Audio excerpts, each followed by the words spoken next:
could say there's a risk because they've not played many minutes, or you could say actually they're coming in fresher than some of the players because they've not played so many minutes. Looking at your face, Stuart, you think they should have had a lot more minutes under their belt? I think people are a little bit deluded with this word fresh. Listen, I'm fresh. I ain't played for 20 years. Don't make me a better player, you know?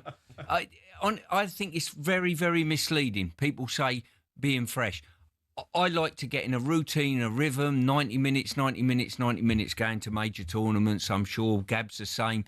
If you said to him, like, have a month off and then deliver, well, he'd probably take that. I'm wrong individual, sorry. But most people, most normal human beings need the consistency of playing. And this fresh, it's a red herring. Honestly, it really is. You're telling me, leave me out and don't play me a great deal since the 2nd of December in John Stones is going to be helpful this summer? I don't see it. And he has a history of picking up injuries. Didn't he pull out the last squad injured at the last minute? He did, but the other thing to mention is that he always seems to be available for England, especially at major tournaments, and he has managed to do that regularly.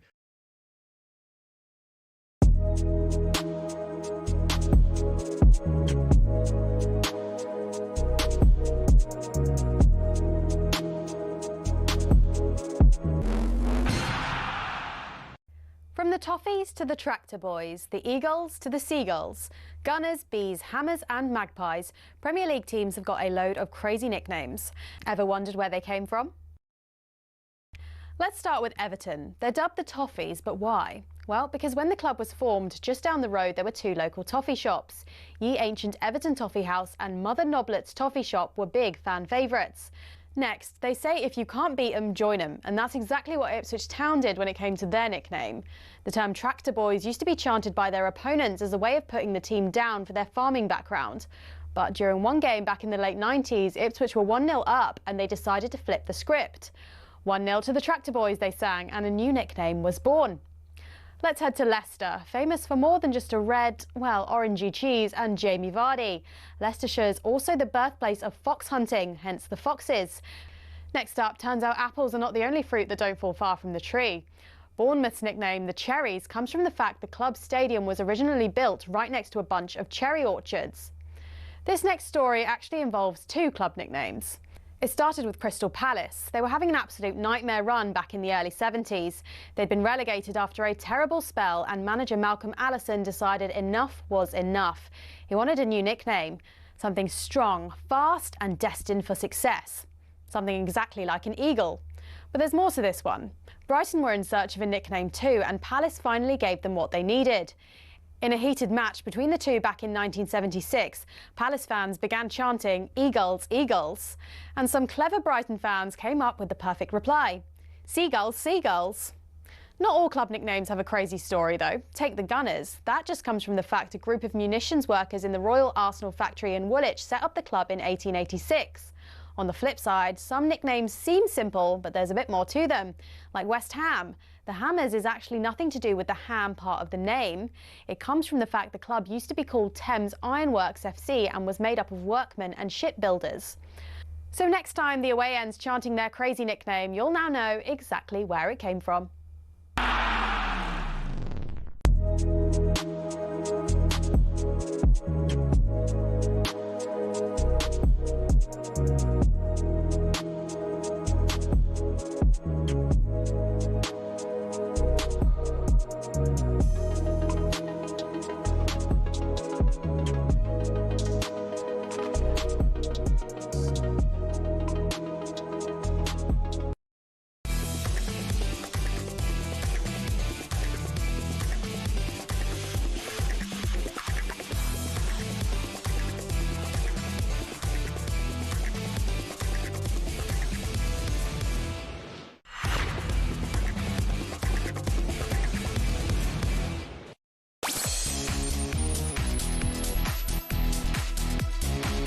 Hello, good afternoon. Happy Bank Holiday Monday. Yeah, it's scorcher out there, but me and Bent are here. Oh, well, I'm Andy Goldstein. Here's Darren Bent. It's Darren here, by the way, Darren Bent. Yeah, that's what I told him. Easy. Right, DB? Not about you? Very well. Right, Jigo, we've got a show for you today. Relegation was confirmed for West Ham yesterday. They'll be playing Championship football for the first time in 14 seasons next season. And off the back of that, we'll be asking whether they need to say goodbye to Nuno. And ask the Hammers, how they bounced straight back. On top of that, we are taking a look at 10 years of Pep Guardiola in the Premier League. I'm going to hear from some of our wonderful conversations with Carl Walker. That was from last Friday's show. On the goodbyes, we'll be asking what you made of all the guards of honour and emotional farewells in the Premier League yesterday. They were ridiculous, utterly ridiculous. And of course, we'll discuss Arsenal's first Premier League title in 22 years. Can Arteta build a dynasty at the Emirates? All that, there's more. Yeah, there's more. All that plus plenty brings us EFL Corner after Hull booked their place in the top flight on Saturday. And we'll keep you right up to speed with everything that's happening at Wembley this afternoon. Busy show, Drive, talkSPORT. You can get involved. 03717 223344 is the number. If I'm watching The Lion King, in my brain, I know it's not real lions. I know it's not lions anyway, but watching it on TV or film, it looks all like realistic. I mean, what you've just said there is 100% true. How are you, Darren Bent? Yeah, I'm good here. Nice to see you. Hey, another day, another Premier League champion, you know how it goes. I was in. Well, Go on, the Arsenal! You were Premier League champions last week. Yeah, no, yeah, but it was nice today. Obviously, the season's done now. Well, for some people. Let me ask you this, before we talk football, why are we both in the building today? I know. Honestly, I was It's like, 300 degrees outside. It's a bank holiday Monday. Why are you... Every Monday, every bank holiday, it could be Friday, I say to producer Joe and Benton, this is my last one. Next one, I'm definitely not coming in. Why are we coming in? I think for this one, because it's the Premier League season's over, we've got to react to it. They need two big dogs, big dogs to kind of bring us home. I noticed that if you say to management Max, might take Monday off, he goes, hey, you don't need Monday off. You just come in. Oh, yeah. Okay. Where's he? Where's management Max today? In fact, I don't need the word Max in that sentence. Where's management today? Honestly. No one. I mean, no. All that enjoying the beer gardens and the. They're the clever ones. We're the silly ones. No, we're not, because people need us. People need us. It's right. You're 100% right. Us, yeah. Apart from football, how was your weekend? What did you do? So Saturday I worked, honestly. Oh, yeah. It was tough. Now, listen, fair play. Whole city, congratulations. Yeah. I think that was the right outcome for everyone concerned. I agree with you. So, you know what I mean, in terms of legals and all that, but for everyone else, fair play to them. It was one of the worst games I've watched. Like, I was there working on the game, and my goodness, it was difficult to watch. Like, in terms of... And I think those games could be getting worse. And I understand it because there's so much riding on it in terms of financial gain when you get promoted that neither team ever plays free. Do you think also because the fact it's obviously right at the end of the season, everyone's so tired? I think nerves are just a big part. You, in those games, you always need somebody to score early. If one team scores early, then the game can't be that. Yeah, then you got a game on your hands. The people have got to come out and play. And a little bit like last year, Sheffield United and Sunderland, which was a good one, went to the wire. But I'm not going to lie to you, at the end, I was celebrating because there was no extra time. When Ollie McBurney scored, I had no dog in the fight. But I was like, when he scored, I was like, thank goodness for that. Keeper's fault? Yeah, I guess so, maybe. Obviously, palming it, but fair play to Ollie McBurney. Yeah, good finish, right place, right time. Exactly that. He'll do well at the World Cup. Anticipation. Huh? What do you mean he's not going? What? He must be going to. He can't be. Yeah, it's a crazy one. But no, yeah, for him, I'd like to think that softened the blow. That he's obviously not going to a major tournament, but scoring the goal that gets his team promoted to the Premier League is incredible. Yeah, everything else all right in your world? Yeah, other than that, can't really grumble. Obviously, National Rail again doing what they do best. Oh yeah, you got in late today. Yeah, the moment there's a bit of heat or extreme weather, it just shuts down. I mean, we walked across the street just now. People can't get a train from London Bridge. It's insane. Like 55 minutes late. Yeah. Come on. No good. No good, man. That's why I always get a limo in and out of work on a bank holiday. Oh, yeah, I thought you got... Well, no, Rolls Royce in it, the Cullen picture up. Well, I don't know what one it is. Yeah. Usually it's one with a Golf wing. Yeah. Oh, the Lambo now, is it? No, what's the not the Lexus, what's it called? Tesla. The Tesla. Oh, yeah, okay, nice, yeah. Saw one of them yesterday, actually, with the Golf wing doors. They're nice, aren't they? Yeah, they are. Everyone's got Teslas now, aren't they? No, I haven't. Well, no, okay, you see a lot of them on the road than you want. Although I am looking for a new car at the moment. Here we go, Joe. Shout out Tesla. Here we go. Just saying. Well, look, there's no management in him. We do what we want. No, I tell you what car do you want? We could do that. Nah, I'm not doing that. But I tell you what I need for, and I need people that listen. I need suggestions. Oh, we could easily do this, yeah. And new barbecue. My barbecue is on its last legs. Right, you know what? Can I just suggest? I don't have one of these, but can I just suggest? Yeah. I'd quite like one. An egg. Right. I was on the website. Okay. I put it all in the basket. Crazy money. Right. I put it all in the basket. I just couldn't press buy. Why? Too much? Not that it was too much, but I'm looking at it again. Can I really pay this much for that? It's mad money. My mate's got one there, unbelievable. But it doesn't even seem that big. It is quite big. You know, obviously what they do is you go, right, get started. So you click the first option, which is the actual barbecue. I picked the egg, the big one. Yeah. Then it was like, right, what base? So you can either have just like a little stand or like a full-on table that sits in the middle. Yeah, what'd you go for? I went for the table. Obviously, because you put you going for the big thing, yeah. No, but you put the food on. Yeah. So it's all on the... I like that. Right. Yeah. No, but you put the food on the table while you're preparing. I love that. Yeah. Right. Then the other thing was, there was loads of little different bits and bobs. You went for all of them? Not all of it. I left a few bits out. Okay. I got to the basket. 50 grand. No, it was like I was like, can I? How much was it? I think that 2,000. Jeez. I think it's like 2,700. Insane. But see, this is me being one of the people. Yeah. I looked at that and went, "Can I really buy a barbecue for Buy a that?" pair of trainers for that. No, barbecue for that. And I went, "Nah." I opted not You to. done well. But I do need. Yeah, I do need an egg. But I'm not quite sure whether I need. No, not an egg. Well, the If thing they with the want to egg- give me one, yes. But here's the thing. It's not just about the egg. This show, but with the barbecue, I've got a charcoal. no gas Electric. one. See, what are you gonna say? Gas. Yeah. And it's so quick. It's amazing. I get that, but everyone says to me, if you want a proper barbecue, you need If you want charcoal. yeah, you do. I would like one that does both. I get a bit of electric and charcoal. Do they make one of them? Yeah, there's loads of them, but oh, yeah, Jack does one. Yeah. And your pilot, how's he doing on the? Yeah, he's dead. On the A373 or whatever, going over the Boeing Atlantic. A- You want a sausage? All right. Well, listen. We've I mean, Billy's saying get the egg, Benny, but I just can't justify. the egg people will be listening. They'll be sending 2 our way. Don't No, worry but about I'm saying I can't justify. it. No, you don't have to. You know what I mean, Joe? Anyone want an egg? 3, Joe, 4. So we got 4 eggs. Okay. 5 at the back. 5. There you go. How easy is that, everyone? No matter. Do what you want. Smoke those chicken wings, my man. I quite like this. I might be pushing the boat. Well, don't then. No, but I quite like mine to be delivered in a 7-bedroom detached house. That would be quite nice as well. But no, but mine there is not me. No, you've done well. No, but me. I need a new barbecue. Okay, all right. You've said it 4 times. Mine is busted up, man. All right. Okay. Well, the egg people out there won't let us down. No, it's not just about egg. It could be anyone. Just give me some options. Okay, you want options? Not a free barbecue, silly boy. Right, should we start the show? We've got lots coming out. We've got time. We're asking, what's your favourite egg? No, we're not. We'll start with West Ham because they've officially been relegated after 14 years in the Premier League. So, how on earth do they stop the rot? Tottenham Hotspur 1, Everton 0. Tottenham survived, West Ham are relegated. Did they do enough this season to stay in the Premier League? I don't think they did. If you finish with the 3rd least points in the Premier League, you deserve to go down. Because Jared's not one of the ones that's chucked the towel in. He deserves it. If he does go, I think we've had 6.5 years out of Jared where he's been brilliant. Don't expect Nuno to carry on in the Championship. So many problems for West Ham, and I don't think it's a guarantee they come straight back up. This afternoon, their dreams of staying in the Premier League have faded and died. Yeah, West Ham are down after Spurs won 1-0 at home to Everton yesterday. That's despite Nuno Saibri in Leeds 3-0 at the London Stadium. Reports today suggest he's facing the sack after being relegated. He spoke to talkSPORT after the game and he was asked if he'll still be at the club next season. No, it's not about that. It's about realizing that now is not the moment to do that. Your state of mind is not the right one. We are sad, we are frustrated, and just things will, you know what I mean? Could I just say to people that may be listening to talkSPORT for the first time, or even if you're not, Benny and I are going to have a chat about West Ham, and then I'm going to put the phone lines out there. I'm going to put the number out there. If you want to stay ahead of the curve, because it's a bank holiday, it's always quiet. If you phone up now, West Ham fans, you'll be on when we come back first. 03717 722 3344. You get dialing now. What are you laughing at? Egg stuff. Yeah, you've honestly started it. You put what's your top 3 eggs? So I promise put poached, fried, Easter.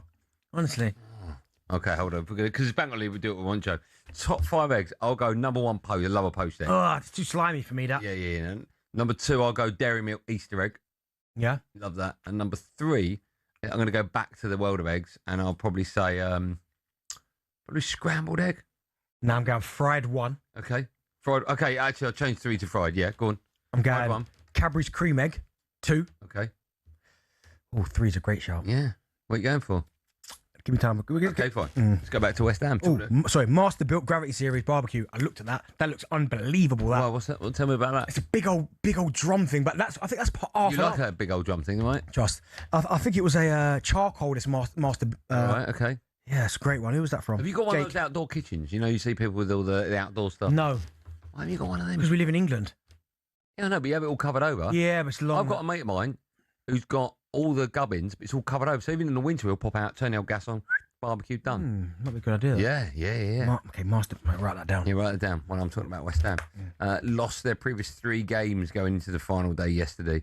Form hasn't been that great. Where do you think they lost it, West Ham? Do you think it was, for argument's sake, they set up, I think, incorrectly against Newcastle, went to a back 4 for yesterday's game? Brentford's where they lost it. Because before Brentford, they were on quite a good run, actually. Because they went out to the FA Cup, which weren't the worst thing in the world, right? Then they smashed Wolves 4-0. They drew with Palace 0-0, beat Everton 2-1, so they're on a nice roll, and then Brentford rocked up. They hit the woodwork 3 times in the first half. Wow. And ended up getting beat 3-0. That's where I thought... Because then they had a goal chalked off as well, didn't they? Yeah, they did, for offside. Yeah, the right decision. I think Brentford was where they lost it, because they almost... I won't say they lost belief then, but then I think where that was it, where they took all the wind out of the sails was Arsenal, because after Brentford was Arsenal. Yeah. And that decision at the end, first of all, the chance from Fernandes where Rare saves it, Yeah. and then the big chance at the end where Arsenal get away with the Ray up, which it was a foul. I mean, that could have changed top and bottom. Exactly. But I think that decision there just completely just took everything they had left, because then Newcastle beat them pretty comfortably. Yeah. And then... they played 3 at the back there. I think that was... Yeah, and then that was it by then. And this was the situation I felt. I just felt Spurs were always going to get out of it.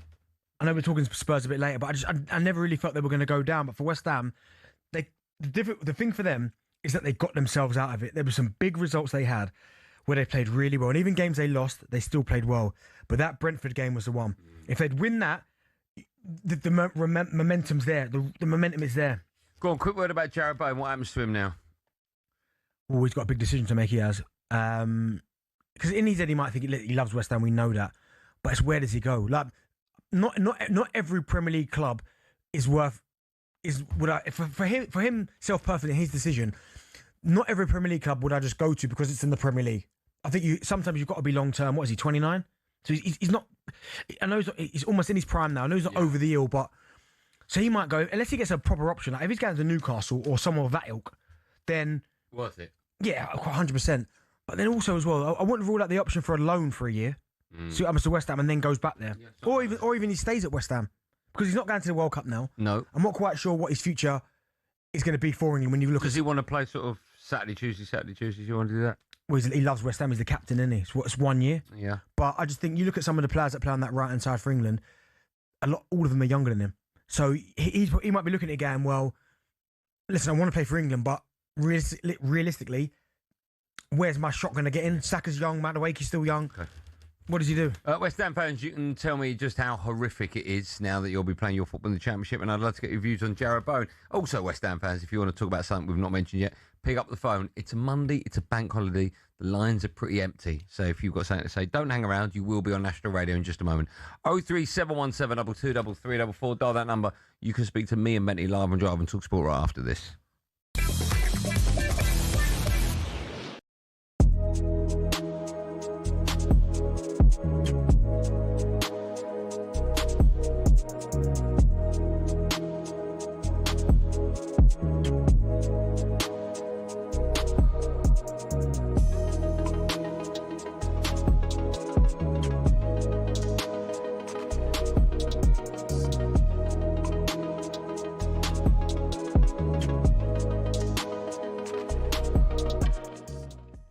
Thomas Tuchel, when it comes to naming these squads, he always gives us a headline, doesn't he? Do you remember when we were broadcasting from Ascot and he left out Jude Bellingham? Obviously, Trent Alexander-Arnold has been omitted, so there is always a talking point. But I think if we'd sat down yesterday, before obviously we started getting all the news yesterday afternoon, and put our 26-man squad down, there's probably, 4 names in there that maybe we wouldn't have expected? 3 or 4, maybe, yeah. None of us would have had Ivan Toney. I mean, not Ivan Toney wouldn't have had himself by the sound of things. The fact he's at the embassy this morning tells you everything. Yeah.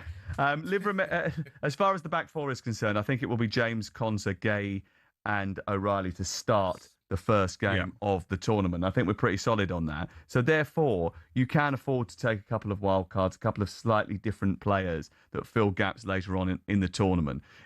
John Stones, we mentioned lack of minutes. You know, we can't expect him to play 10 games or 8 games in 4.5 weeks. It's not viable bearing the amount of minutes that he's got under his belt. But class is permanent, and Thomas Tuchel likes to have him around. If you remember last year when we were in Girona, he wasn't fit. But he brought him into the camp even though he wasn't part of the squad because he wants him around. Why is that? Just explain to us what it is about him that he really likes. Well, these boys have got to spend 7 weeks together, you know, so you've got to have the chemistry right within the group. If you've got some great influences within that group, it's brilliant, you know, just to facilitate everyone. More importantly, I, as a manager, never had to worry about number 1 to 11. They looked after themselves. You take them to a major tournament, they're picked, they're happy. It's the ones from 12 to 26. I always used to make sure, as a manager, whenever we went to a major tournament, the day after we played, I would be one of the coaches on the training pitch taking the coaching to show to those numbers 12 to 26, I'm here and I care about you. You have to do that. You have to do your work with those players. If you've got a few role models in there on the playing staff that can do that for you, double whammy.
Driver talkSPORT, me Andy Goldstein Darren Bent, alongside in partnership with Giacomo, Steiner Brands for every man.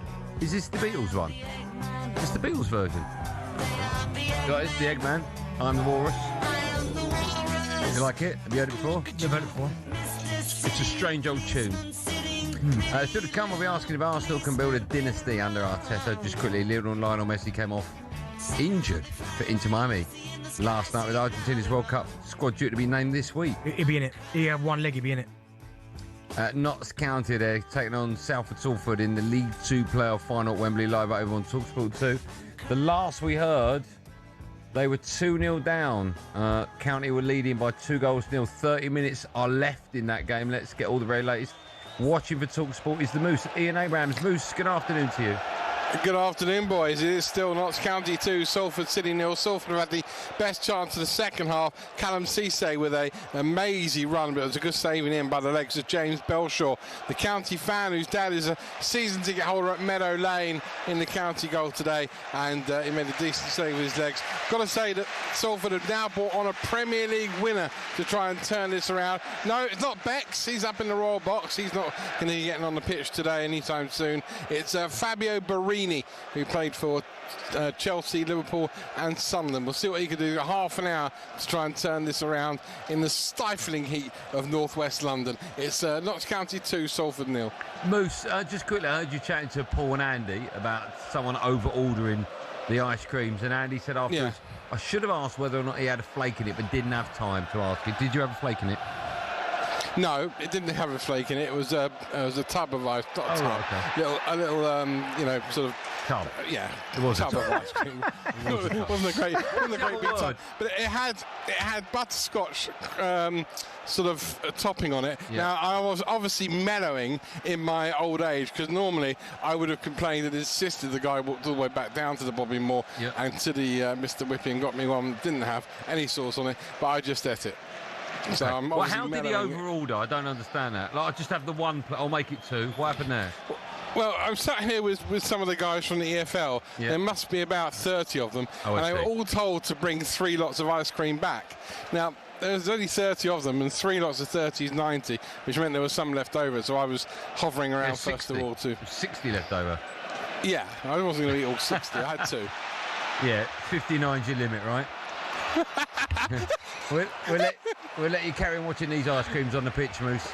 OK, still 2-0 Notts County. Live on talkSPORT 2. Thanks, Moose. I still don't know if that was Moose's real laugh or you just put one on. I'm guessing you put one on. Should we go to the front lines? We're talking all things West Ham. Steph is a West Ham fan, not a happy hammer. Excuse me. Hello, Steph. Good afternoon to you. Afternoon to you, lads. Yeah, it was a bit bruising yesterday. Not going to lie, but this is the 4th time a Sullivan club has been relegated. And if you look at what happened to Birmingham City, they never came back up. And I fear that's going to be a repeat of what's going to happen here. You've got to remember, we don't have a director of football. We just have an owner who basically plays FIFA for real. So whoever he gets in as the next manager, if Nuno does go, is going to be a yes man. And they're just going to have whatever we get. And the relationship with agents is already very tenuous at West Ham. And I think we did very well getting a few players. Steph, can I ask a question? Now, I'm never, ever going to side with your owners. Let me just point that out to begin with, because I think they are awful owners and they treat you, the West Ham fans, terribly. I will never side with them. But when you say their next manager, they're just going to get a yes man, they didn't with their last manager, so what makes you think they will this time around? Because they had no choice last time. Because Lopetegui was a yes man, and Potter to a certain extent was a yes man. This guy, Nuno, he brought in Mendes as the agent. By that time, we were on desperation boulevard. We had nowhere to go. So if Nuno came in as a safe pair of hands, we were going to let him do everything, including buy Adama Traoré, who just disappeared. Right? So you're going to be stuck with a manager that is going to be compliant. Bilic, possibly. Cooper, maybe. He's been released from Bromby. You've also got Scott Parker, who's obviously got West Ham affiliation. Yeah. But whoever we get in is not going to be creative. Steph, who do you want to come in next if Nuno goes? I'd like someone like Thomas Frank, or somebody up and coming from Europe that nobody's heard of. But we won't, because we only employ people with experience in the English league. Do you know what, right? It's got some great points there from Steph. I always look at the West Ham job as a really hard job. Do you know, David Moyes done really well, right? David Moyes done really well, won the trophy, but I almost feel like it's not the impossible job, but I do think it's incredibly hard to succeed there. Yeah. Because you're right, seventh for David Moyes a couple of times, a couple of European campaigns, European trophy, and West Ham fans will still come in here and go, no, he had to go. Yeah. Had to go. Yeah, style of football in that great. Yeah, had to go. I know what you mean, but he's currently not good enough at the moment. He had over 30 games, Nuno, in charge. I wonder how much it's going to cost them though going down with that size of stadium. Yeah, well, you know, so I was just talking to producer about this. You don't live in London, do you? No. I do. Costing me and all my other Londonites £2.5 million a year. I've got to pay. You've got to pay $2.5 million a year. No, towards. We all have to contribute. I was thinking, what? No. What are paying you here? We have to contribute towards £2.5 million. You got a breath of good, yeah? Yeah, of course, yeah. Yeah, it's crazy that. It's insane. Who's come up with that deal? They're not going to sell. They're not going to sell out. Disgusting. Absolutely disgusting. I'm responsible for. Yeah. That is insane. $2.5 million. Not just me. Well, why is that? Sorry. Do you understand? It's to do. I explained it in the meeting. It's to do with the fact that now they are playing not top flight football.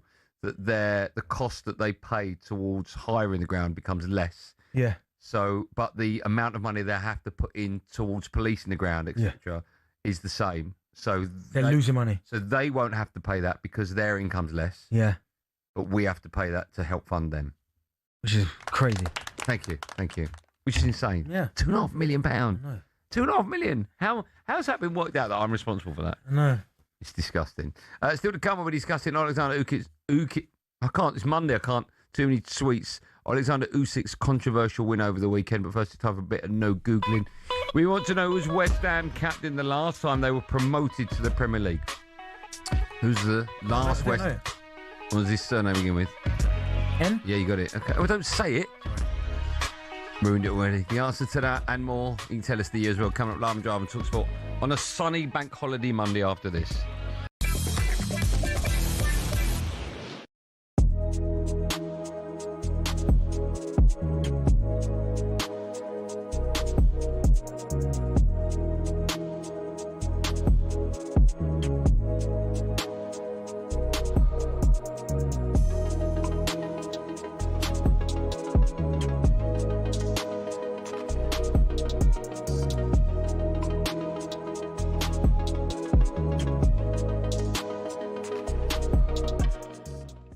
Look at some of the attackers. Palmer and Foden left at home.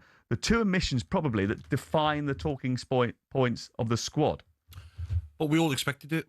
I've been saying it for the last 2 months, and Manchester City fans and Chelsea fans are like, no, you can't leave them out. It's Cole Palmer, it's Foden. We know what Palmer can do in big games, but when you're not performing in that position where we've got so much talent, like Rodgers, Eze, look at Bowen, unfortunate not to be in the squad. Gibbs White can't get in the squad, so I don't think it's a shock that Foden and Palmer don't make it. One of the things that he has said, Thomas Tuchel, is that he wasn't going to take a batch of number 10s. He was going to take players that played in specific positions in that front line. He has only taken 3 of them. He couldn't take 5. He didn't want to take Foden and Palmer and then crowbar them into the team out of position. Is that the right call?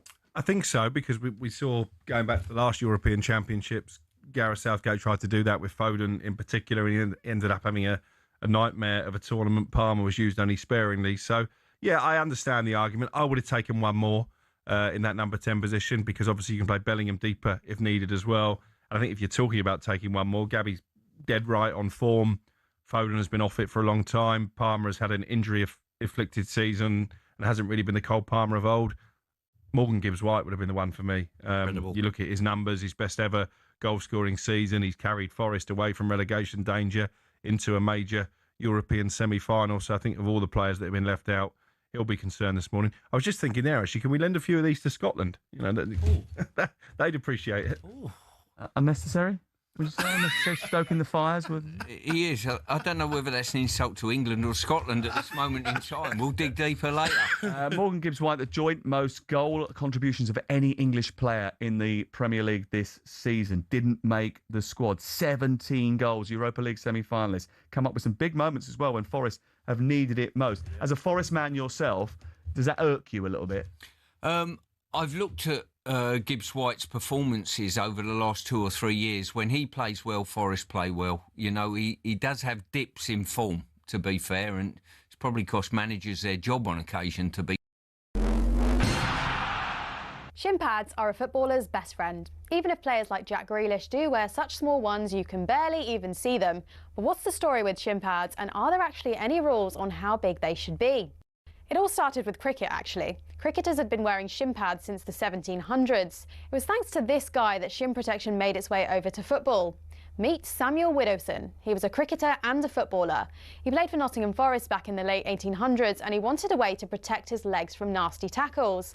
Naturally, his mind drifted to his other favourite sport, where players had been wearing these pads for a century. Story goes, Widdowson cut up his cricket pads and popped them on before taking to the footy pitch. His Nottingham Forest team then began wearing them from 1887, and the first known use of them in a match was in 1894, in a match between Newcastle and the then Woolwich Arsenal. Eventually, FIFA clocked on that this kind of protection was pretty important for footballers. And so, in 1990, basically 100 years after Widdowson first put them on, shin pads were made compulsory. It became part of Law 4 of IFAB.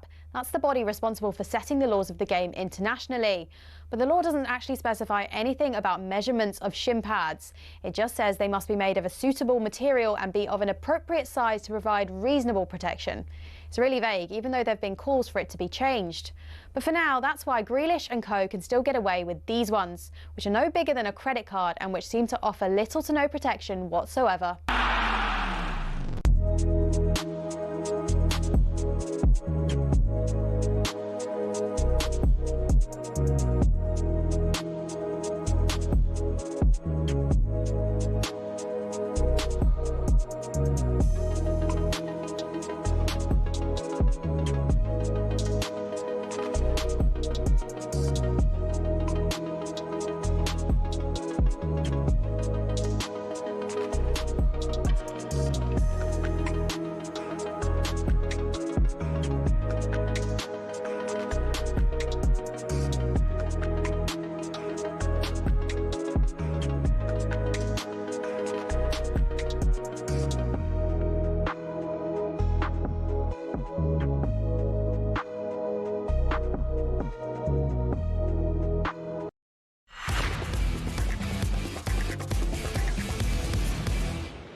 Driver talkSPORT, me, Andy Goldstein Darren Bent alongside, listening to a voice message, not quite sure why. No, hey, shout out Dave White, Chef Dave White, man. Give me. What's he said? He said Komodo Joe. Who's that? For the barbecues. Is that the make of the barbecue? Yeah, it's Komodo Joe. So I'm gonna go back. Joe. You know, Love Komodo Joe. He loves the show, so I'm gonna go back to him in a minute and a bit more information. But he said Komodo Joe's the one. So. All right, well, Komodo Joe, listen to it's not about you, right? All right, I am genuinely looking for someone to go on my holiday this year. Joe, see, I've got any suggestions. I've got a genuine problem. Okay. If anyone's got any suggestions, that's all I'm asking. I was at Butlins the other day. It was lovely. Oh, there you go. This one. That won't be the one I'll be using. Skegness, beautiful. Okay, I've been there before. Minehead. I lost something at Skegness. What's the matter? What'd you lose? I can't remember what. Before the ask a question, who was the West Ham captain last time they were promoted in the Premier League? Kevin Nolan. What year? Come up through the playoffs in what year? They come up from the playoffs in 2014. It's the wrong answer, 2012. Still to come, we'll be asking if Arsenal can build a dynasty under Mikel Arteta. Why not, eh? Did you go to the parade? It's Sunday. Come on. Oh, is it? Is it this Sunday? Hey, if Tom's listening, Tom, come on. Oh, yeah, you want to beat the crowd? Yeah. Oh, you want to do that? 2 million. If Arsenal win the Champions League, they're talking about 2 million people going. Oh, they're all turning up now, but those 2 million won't turn up if they win the Premier League. I could it'd be a million. Oh, so what's happened to the other million glory hunters? No. Well, no, that's exactly my point. Nah, do you know what's been nice? The last few days, obviously not last few days today, walking through central London, getting the underground. When did you walk through central London? When did you do that? No, okay, the underground. When did you do that? The underground. See, you're making stuff up. People wearing their Arsenal shirts. Oh, yeah, central London, yeah. There was a guy who works downstairs in the station, a big Arsenal fan, and usually when we go through, I give him a little fist pump, like dab him up a little bit. Yeah. And then today, big hug. He gave me a big hug. Yes, we did it. Guy was wearing shades, man. So obviously that tells me he's been. The underground. Yeah, exactly. He probably ain't slept since Arsenal won the league. He's been out partying. When's it? Saturday's your Champions League final, isn't it? Yeah. Bonus, isn't it? It's a bonus. You just never know, do you, in a one-off game? No, but I think Arsenal will win 2-1. No, you don't. Yeah, I do. You don't think that? I do think that. Why? Too. Because you're so arrogant. I think Arsenal will stink the place out, make it a horrible game, and win 2-1. Okay. Right. In my head, I've got Gabriel header goal. All right. That's only one. Yeah, never. Where's the other one? I forget the other one yet. Oh, right, okay. Go on, grab a Scalia. Still to come, we asked. Oh, well, I told you that. Now, Pep Guardiola waved goodbye to Man City yesterday after 10 years in charge. He won 6 Premier League titles along the way, as well as the Champions League, part of a treble back in 2023. Well, we were joined by City legend Carl Walker in the studio on Drive on Friday. He told us it took him 2 years to get used to Pep's methods. Yeah, you told me I struggled. Okay. In the training sessions.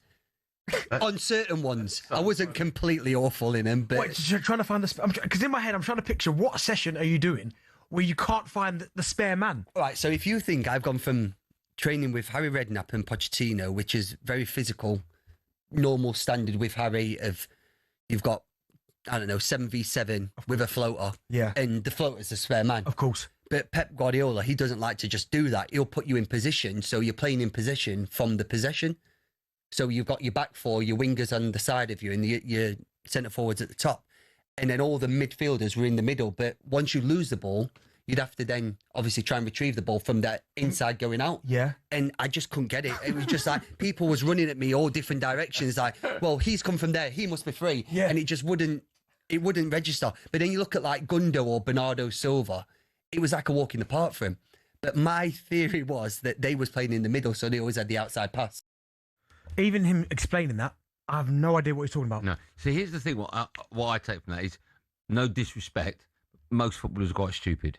No, it's not. No, they are. They're not. I'll tell you why. They're not. No, let me explain why, right? Because a lot of you don't go to school because you don't need to, because all of a sudden people go, he's going to be a footballer. And so they don't bother with their education, right? In this country. They still bother with their education. In this country, they don't. They do. What do you leave school with? That's me. I know, but Saka's an A-star student. Yeah, but you'll get the occasional one, right? You get the occasional one that puts the time under their arm. But no, but the session he's talking about there, and in my brain... Yeah, but that's why the foreign players, they get it, because they're well-educated. No, because their footballing education is different to ours. They're over in Spain and Portugal, these places, they're so technical in terms of their... Like Paul Clements, right, was my coach at Derby. Okay. When he came to Derby, he was the first coach I had that started making goalkeepers train outfield. Because he knew that, well, listen, eventually goalkeepers got to play with their feet. Yeah. He was there with Ancelotti, so he was ahead of the curve. But I get that. When Carl was explaining the possession, I'm used to having 7v7 with a spare man in the middle. Everyone just running everywhere. What's a spare man? What does that mean? So he plays for both teams. So if I've got bibs and you're non-bibs, and he's got a yellow bib. He plays for both teams. So when we win the ball back, we can play. He becomes the extra man. So we've got 8. You've got 7. Then Okay, if he wins the ball, no, he won't win the ball because he's always on the offensive. So if we give him the ball and he loses it. He then becomes part of your team because he's lost the ball. And you've what got about if he gets it? He won't win the ball back. He He'll can't. never win the ball No, back? he can't because Oh, he's playing right, for both teams. But so he's not allowed to challenge anyone. No, he doesn't have to. But people Oh, I like, see, but right, you can okay. challenge him because Yeah, I he's get playing that for bit. us. I get that bit. So that's simple. But when Carl's talking about like possession in your position and the spare man, that's where my brain is like, what does he mean by that? I'd have to see it to be able to do it. But I mean, I guess that's why Pep is so great. Yeah, that's right. Yeah. It looks like Maresca's going to be the one to replace him.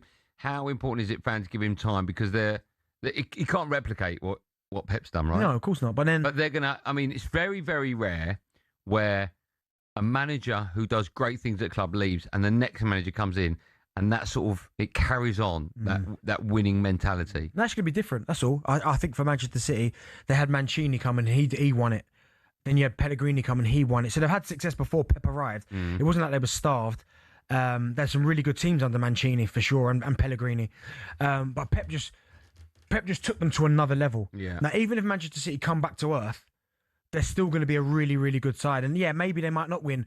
What did Pep win? 6 and 8 years? 6 and 9 years? Yeah. Maybe it's not going to be that again, but it wouldn't surprise if Manchester City. But it's not. It could become 1 in 4. But for me, it's not going to be. We'll see how good Maresca is next season. Very much like I kept saying about Arne Slot. Yeah. It's 2 and 3 and 4 seasons where a lot of the players there we're used to seeing move on. Yeah. He has to replace them and make it his own team. Well, Man City, I think with Pep, and I get it, I think Man City will give him time because I think if you're an owner, and I look at Manchester City's owners and what they've done for the football club, not just the football club, the surrounding areas, and they've been absolutely incredible. I think they could probably go up there. I know we're waiting for the charges, but what they've done for City is incredible. I think they're not stupid enough to think, right, let's get a manager in Maresca. If it doesn't work for 1 year, get him out. No, they won't do that. They'll give. I think they've got such a great structure. I think they'll give him at least 3 years. I agree with you. And then go from there. I have to get your view on this. As I mentioned, Guardiola had his City send-off yesterday, as did John Stones and Bernardo Silva. They were given a separate guard of honour when subbed off with their side 21. What's going on with Goldstein's eyes? 2-1 down at Villa. Mohamed Salah, I'm sure you saw this. He was also given one for his final game at Liverpool, whilst Brentford still needed a goal to get into Europe. Now, you saw this. Yeah. The Salah one I thought was into. The game literally just stopped. I haven't got an issue with it. Oh, it's almost like the last game of the season means nothing. No, but it does mean something. But I don't know. You can't be doing that. No, but I think certain players deserve it. They've given so much, not only to Liverpool or Manchester City. I can't argue with that. But to the league as well. Mid-game guard of honours. Remember Chelsea carried Drogba? I know, it's terrible. I ain't got a problem with that. That was the second time he left. Yeah, I like to see like top class players. Not any. But Brentford needed a result to get into Europe. I get it, but I listen. You talk about 1 minute. They still had 89 minutes to do something. Do it after. Nah, I think certain players deserve that respect, and he's one of them. Salah. What, in a game that means something? Yeah. But you ain't getting it yesterday. Everton Spurs. And by the way, they should have won it anyway if Atara had scored the header. I know. So then you can't blame Salah. No, I'm for not. that. I just think it's weird. Like Spurs Everton, right? With so much depending on it. Yeah. You're not getting a guard of honour. If that would have been, I don't know. Harry Kane leaving. No. Yeah, you wouldn't have got that. Well, you wouldn't have come off though. You wouldn't have come off. It's different. If that would have been Van der Ven's last game, right? There's a bit of a difference between Van der Ven and Salah. Oh, okay. If Kane comes off on 89 minutes, but he wouldn't, you ain't stopping the game. He wouldn't in that game because they're fighting relegation. But that's what I'm saying, because it means something. That meant something for Brentford. Yeah, but no, Brentford still could. I've got no issue with that. I think certain players deserve that respect element. They all deserve it, not whilst the game's going on. I don't mind it. You might. I don't mind it. Show of hands in the gallery. Who thinks it's pathetic and embarrassing? All 3. 4. I didn't even know there was a full farm there. All 4 out of 4. 100%. Yeah. With me, 5. 5 out of 5. What's the point? We're all right. You know, I don't mind it. Salah, Stones, Bernardo Silva. You know what? I'm going to give them their guard of honour now. I'm giving them a round of applause. Why don't you do it at the end of the show? No, I'm doing it now. Do it at the end of the show. Stones, who's it? Bernardo Silva, Salah. Hey, Harry Wilson, maybe. Does he get one? Yeah, Jack, another one, please. Harry Wilson. Oh, by the way, let's do it for the barbecue egg. Yeah. Hey, Marco Silva, potentially. Yeah. Jack, another one, please. Pure people. Jack, you're a legend, you are, Jack. Let's not do one for Jack. I know, do you know what? When someone to breakfast, Jack, trust me, ain't nothing happening. Sorry, I think you're going to breakfast. No, I'm not, mate. No, hey, I bleed, drive. You bleed and talk nonsense. When we come back, we'll talk about the fight at the weekend. Do you think anyone else who's leaving? The madness. The madness of the fight, Usyk. And then when we come back, 5 o'clock, we're talking about Arsenal. Oh. Hey, Jack, maybe a round of applause just for No, all the other players that are leaving. No. Oh, Jack, you're a legend, man. Round of applause for all the players that didn't have a guard of honour, Jack. There you go. Jack, why are you playing both sides, bro? You've got to pick one. No. Round of applause for Jack. Jack? Not picking both sides. No. Honestly. Round of applause for me and Bentley. No, okay, you've outdone the joke We're now. going to the break. We're 46 minutes into today's drive time show. No fun.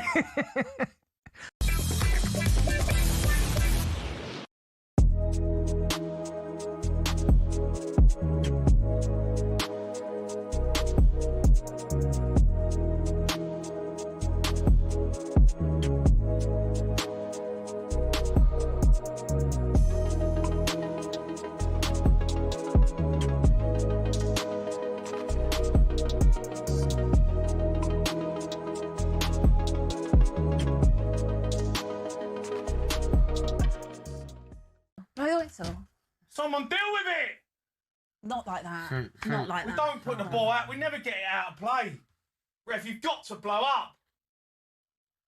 Don't foul. There we go. Yes! Come on! Come on, us! Come on! Come on! Get in there! We're in the Premier League, son! Come on! We've done it! Well done, Jay. We've done it! Get in! All you mugs that wanted us down! What they have All you mugs wanted us down! What they have put We've done it! Come on! Well done. Absolutely well done. Jay, before you go, I know you're doing the phone show. Just tell us.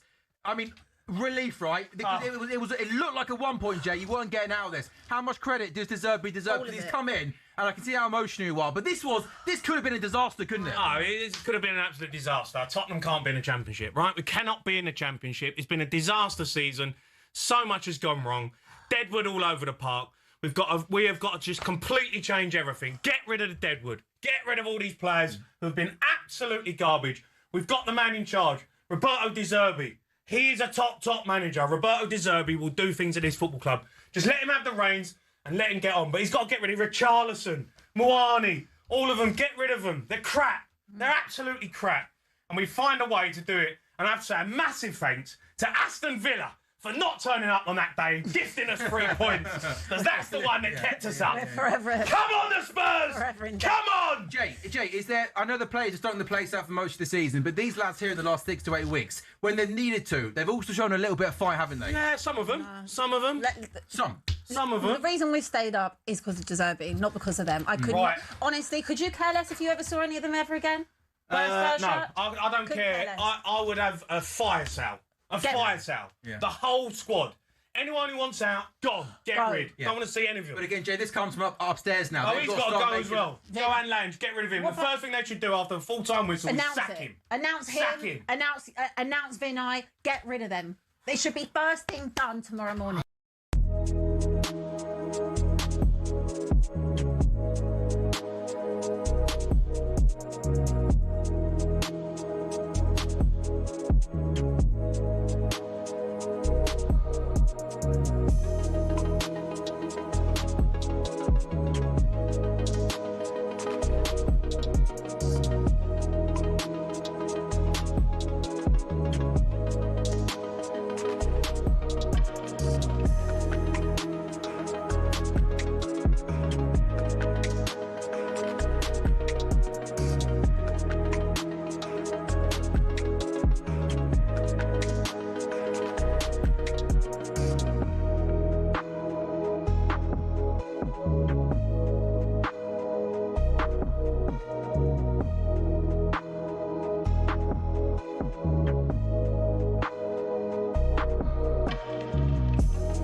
Harry Styles. You like Harry Styles? Yeah, there's one tune he had a couple of years ago. I loved it. It was called. Brilliant. Here we go. Here we go. Turn it down a bit, Jack. He's going to. No, Google it. No, but I need to remember what it's called. No. I can't remember what it's called. How'd it go? Slow or fast? It was quite like. I'll get it for you. Driver talks about me, Andy Goldstein. I thought there's a little gap there. Darren Bent in partnership with Giacomo get fresh looks and great brands from Giacomo. Still to come, we'll be discussing Alexander Usyk's controversial win at the weekend. Just quickly, Notts County, they're taking on Salford Salford in League 2, the playoff final at Wembley. It's live on talkSPORT 2. Not long to go. The last we heard, County were leading 2-0. I think there's been another goal. The Moosey and Abrahams can tell us more. Afternoon, Moose. Afternoon, Notts County 3, Salford 0. Jody Jones adding the third goal, and it means it's been party central away to my right-hand side for the Notts County fans for the last 15 minutes or so.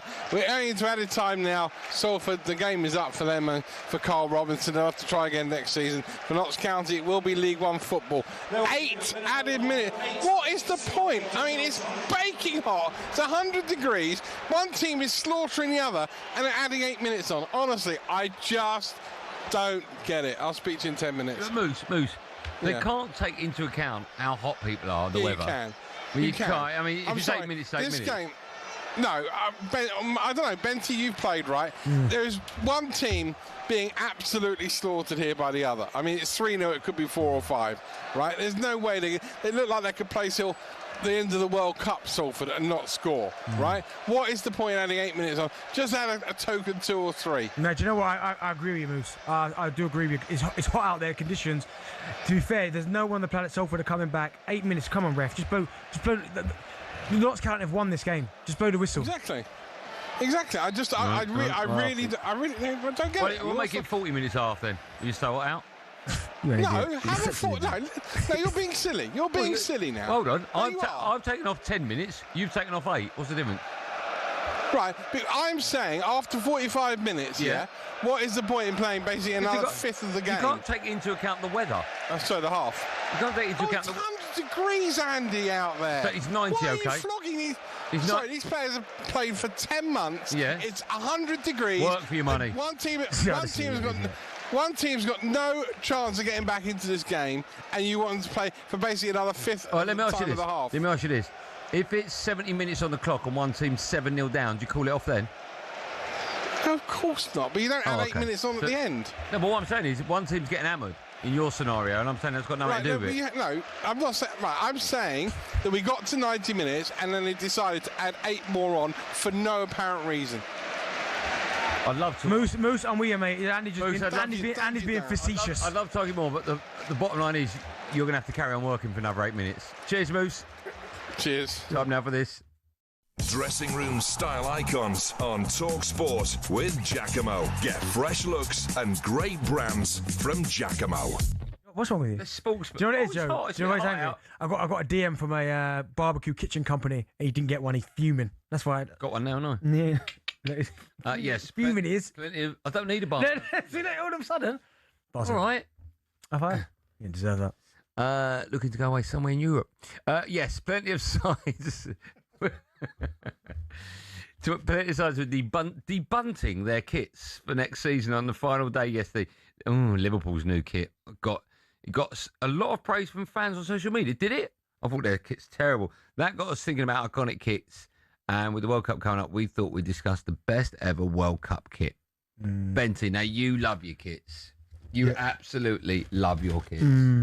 Best kits. Now, well, if it's got to be a World Cup, you know, the Dutch wore that wonderful kit in the Euros. The Euros, yeah. They didn't have that at the World Cup, no, right? No, they didn't know. Well, I can't remember.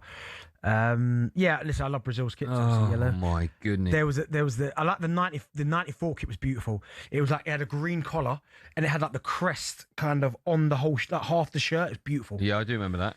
That was a nice shirt. I love Brazil's 2002 shirt. That was nice. This is just Brazil. What's your favourite England shirt? Do you know what? So when I was in the squad, they had this one shirt, right? I think it was tailored by Umbro, but it was like proper tailored. It was, I promise you, it was beautiful. The fabric, was it blue? No, it was white, but it was like the fabric was really like smart. It took time to kind of make it. That was really nice. That would have been around 2011, 2012, maybe something like that. Yeah, that was a really nice kit. So I think always brings out a beautiful. I said before that, you know. Italy. I was thinking Italy. They're blue. I mean, we're not going to see it again, but the Italy blue is beautiful. Do you know what you got the other day, which is beautiful? Yeah. England's Euro 96 kit. That was love. Gascoigne on the back. Yeah. Did you like the Croatia one from '96? I mean, it's usually the same, the sort of red and white squares. Yeah, on badge, yeah. Like that? Yeah. Trying to think of some other international I teams. thought Germany's kit, where it had their FIFA World Rankings as a graph on the front. I think that's an amazing That's kit. pretty cool, yeah. That's a nice kit. I'm trying to think of some rogue ones, some rogue nations that have got some... Who's the team that didn't have sleeves on their kit? Oh, Cameroon. Was it Yeah, Cameroon? it was Cameroon. Did But they have to have them yeah, popped back they on? got banned for that. Yeah. Great kit. That was a great kit. Okay, maybe because of you need the World Cup badges on the side, but I don't think that's an issue. That in this climate, Yeah. why can't you have sleeveless shirts? I don't know why you can't. Also, you got to be ripped. I mean, if you looked at that picture of them They're all standing ripped, aren't they? there, All athletes. all ripped up, man. Yeah. But yeah, that Cameroon kit was nice. Yeah. Any other? I'm trying to think of some other. Why can't I think of any nations that have? France. Yeah, they've always got nice kits, but just kind of standing, aren't they? Yeah. I'm trying to think countries with wow factor. It's good that you've done your homework for this part of the show. Okay, you give me another one then. Well, it's not, it says Darren Bent. You said about this section, the first thing you come up with was the team that played in the Euros. Well, you come up with nothing. Yes, well, Jack. Hey, Jack, one more time for the guy, the Euros. No. All right, how about this, Jack? Brazil. Yeah, I described 94. Right, any others? Name another country. USA. That was a nice kit. No, Hey, lovely kit in 94. Their kits are overall. Hey, Spain got nice kits. Yeah, okay, give it that. Spain are good. Yeah, got some nice kits. Any others? Yeah, Croatia weren't working for me, but Croatia weren't working for me. Mexico, they do beautiful kits. Mexico. I'm not a fan of them. Why? What, are they green? Yeah. No, but I'm saying the shirts. Yeah, they do lovely kits. Mexico, really, really nice You like kits. that, do you? Yeah. You got anything else for me? You got anything? It's not my part of the show, is it? No, but hold on. You're part of the show with me. I know, but it's called Darren Bent's, whatever it's called. Is that what it's called, Joe? Yeah, he's now. No, but I'd like to get me out of this hole. No, but I'd like you to come with some other kits, please. Okay. I like the.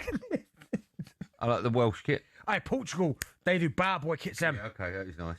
Yeah, they do some nice kits, man. Nike. Are they still Nike? I think so. Yeah, they do nice kits, man. All right. And Ronaldo always looks good in his kit, man. It annoys me. Argentina's got a nice kit. Oh my god, that's just okay. What is it? Blue and white. What's Brazil?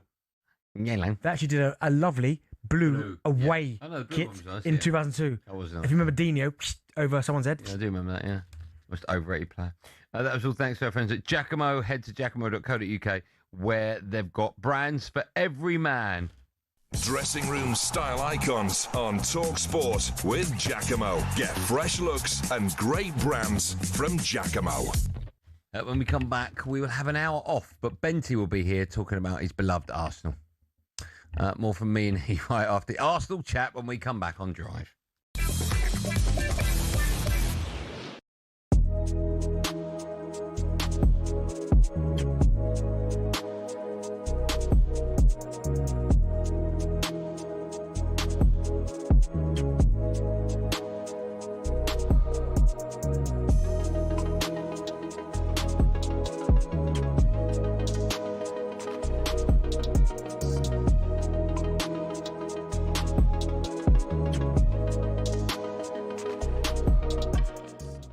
Let's get back to some calls. Go to Darren. He's a Spurs fan. All right, Daz? All right, Daz. Hi. How are you, Daz? Relieved. I'm not celebrating like some of the fans that have come on from Spurs. I think they're ridiculous. The only thing I did when the whistle went, I turned to my mates who I go with every time, and we said we're relieved, and we walked out the stadium because we just had enough. And the way fans are behaving, and calling out Chelsea, that's ridiculous. We finished 17th. They finished 10th. Yeah, they won nothing. Hang on a minute. They won nothing, though. So did we. Yeah, exactly. We won nothing. Exactly. Yeah, but we're a disgrace, and so are they. Yeah, but we are more of a disgrace. And the way Tottenham fans are behaving is ridiculous. I agree with him. Well, you will agree with him. No, you're speaking. He's the first one that's phoned up talking any sense. Dazza, right? It's a shocking season, but it's over. It's over. Season's over. We're up. Cheer up. It's over. It's embarrassment. What do you think people like Glenn Hoddle look when they look at that side? I know. Well, they've got to sort it out, haven't they? Legends of the club. Well, they've got to sort it out, though, Daz, haven't they? Got to start again. Yeah, they've got to sort it out, but there's no good when fans are turning around like we've won a cup. It's ridiculous. The stayed-up trophy. Good trophy, that, though, Daz. The inaugural. Well done. Mate, it's good trophy, that. Staying up Yeah, cup. it should be a toilet bowl. It should be a toilet bowl because that's what it was. It was toilet. It was. They should have stayed in the toilet where most of those players came from. Holding up a toilet. silver toilet. That's a good trophy, that. Holding that up, I want to get a picture of that. Yeah. Holding Some, up, someone will AI that. staying up trophy. Someone will AI that and send it to us, mate. Yeah. It's unbelievable stuff. Yeah. Listen, Daz, enjoy it, mate. It's up. It's over. We can all relax now. Got the World Cup coming up. He's the only one under a rock. Just relax. The only one. Only one that's got any. Only one that's got anything about him. Only Spurs fan today.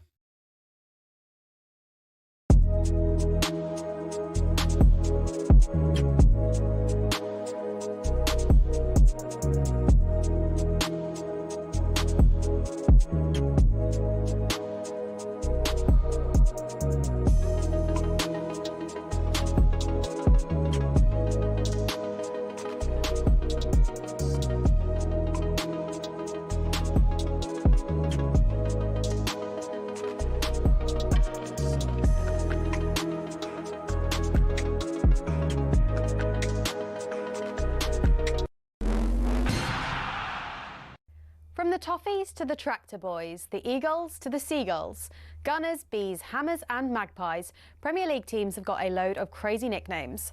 Ever wondered where they came from? Let's start with Everton. They're dubbed the Toffees, but why? Well, because when the club was formed, just down the road there were two local toffee shops. Ye Ancient Everton Toffee House and Mother Noblet's Toffee Shop were big fan favourites. Next, they say if you can't beat 'em, join 'em, and that's exactly what Ipswich Town did when it came to their nickname. The term Tractor Boys used to be chanted by their opponents as a way of putting the team down for their farming background. But during one game back in the late 90s, Ipswich were 1-0 up and they decided to flip the script. 1-0 to the Tractor Boys, they sang, and a new nickname was born.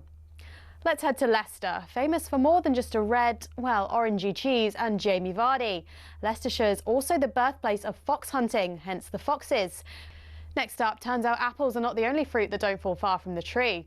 Bournemouth's nickname, the Cherries, comes from the fact the club's stadium was originally built right next to a bunch of cherry orchards. This next story actually involves two club nicknames. It started with Crystal Palace. They were having an absolute nightmare run back in the early 70s. They'd been relegated after a terrible spell and manager Malcolm Allison decided enough was enough. He wanted a new nickname, something strong, fast and destined for success. Something exactly like an eagle. But there's more to this one. Brighton were in search of a nickname too, and Palace finally gave them what they needed. In a heated match between the two back in 1976, Palace fans began chanting, "Eagles, Eagles." And some clever Brighton fans came up with the perfect reply, "Seagulls, Seagulls." Not all club nicknames have a crazy story though. Take the Gunners. That just comes from the fact a group of munitions workers in the Royal Arsenal factory in Woolwich set up the club in 1886. On the flip side, some nicknames seem simple, but there's a bit more to them, like West Ham. The Hammers is actually nothing to do with the ham part of the name. It comes from the fact the club used to be called Thames Ironworks FC and was made up of workmen and shipbuilders. So next time the away end's chanting their crazy nickname, you'll now know exactly where it came from.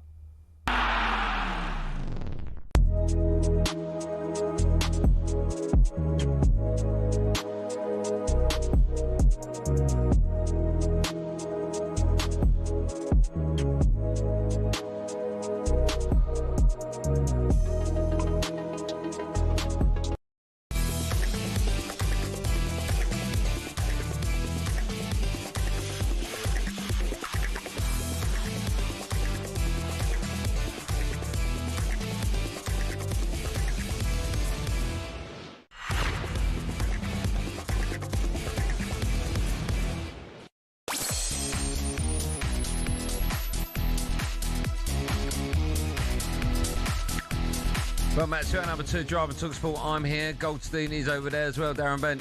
Hello. Oh, Moose, talk to you in about 2 hours. No worries. Actually, Moose, I'll probably never talk to you again if that's all right. Are we going to Moose in a minute? All right, okay. Still come and find out what Bentley's serving up the Titan takeaway. Here's the laugh. And before we discuss Arsenal's first title in 22 years, let's head back to Wembley now, where it's all over in the League Two playoff final. The Moose, who had to work an extra 9 minutes for his money, can join us now. Hello, Moose. Hello, Notts County 3, Salford 0. By the way, in the extra period of 8 minutes, absolutely nothing happened. So we could have just ended it on 90. What did happen was that Notts County lost it from start to finish. Jody Jones, man of the match, ball over the top for Jatta to open the scoring, opening up his body and curling it into the far corner. Doubled their lead before half-time. Free kick diagonal across from left to right. It was hoisted back into the box, and there was Lucas Ness to power the header home. And Jones himself got the third goal when he scored from 8 yards out after a pullback from the right-hand side, was just behind Jatta. Salford, to be fair, never really ever looked like scoring today. They'll look back on their performance and think they could have done and should have done a whole lot better in front of the likes of Becks, the Nevilles and Paul Scholes. But it's League 2 again for them next season. League 1 for Notts County after it finished at Wembley. Notts County 3, Salford City 0. Thank you for that, Moose. Right, let's talk about Arsenal, and we'll ask the question, can they build a dynasty under Arteta? Martin Odegaard steps towards his teammates, throws back his head and lifts the trophy aloft after all of those near misses. They'll look to strengthen in the summer. They've got a massive game, obviously, next Saturday. I just look at Pep Guardiola leaving, the pressure on Maresca. I look at Liverpool's issues in that squad. I think Arsenal could dominate. He's built a strong spine. I mean, look at David Raya, Gabriel, look at Declan Rice, and also his support of Gyökeres in difficult times. And are we on the cusp of another North London dynasty? Yes, well done to Arsenal. They got their hands on the Premier League trophy for the first time in 22 years. They finished the season 7 points ahead of City. And of course, can I read this? And of course, could have the Champions League final trophy on their mantelpiece come Saturday evening. Mikel Arteta spoke to talkSPORT after yesterday's trophy lift. He said he's keen to build on the success. I think we wear that shirt now in a different way. We are the champions, and that brings obviously a lot of joy, a different presence, more confidence, but as well a lot of responsibility, which is to now deliver much more now. Well done to you, DB. Thank you very much. When you look back at what's happened in the season, how tough it's been with Pep there, and then you look ahead to next season, Pep has left. Yep. Chelsea got a new manager, of course. Liverpool look like they're going to stay with Slot. Michael Carrick's now the new manager of Man United. Is there a real opportunity, do you think, for back-to-back titles?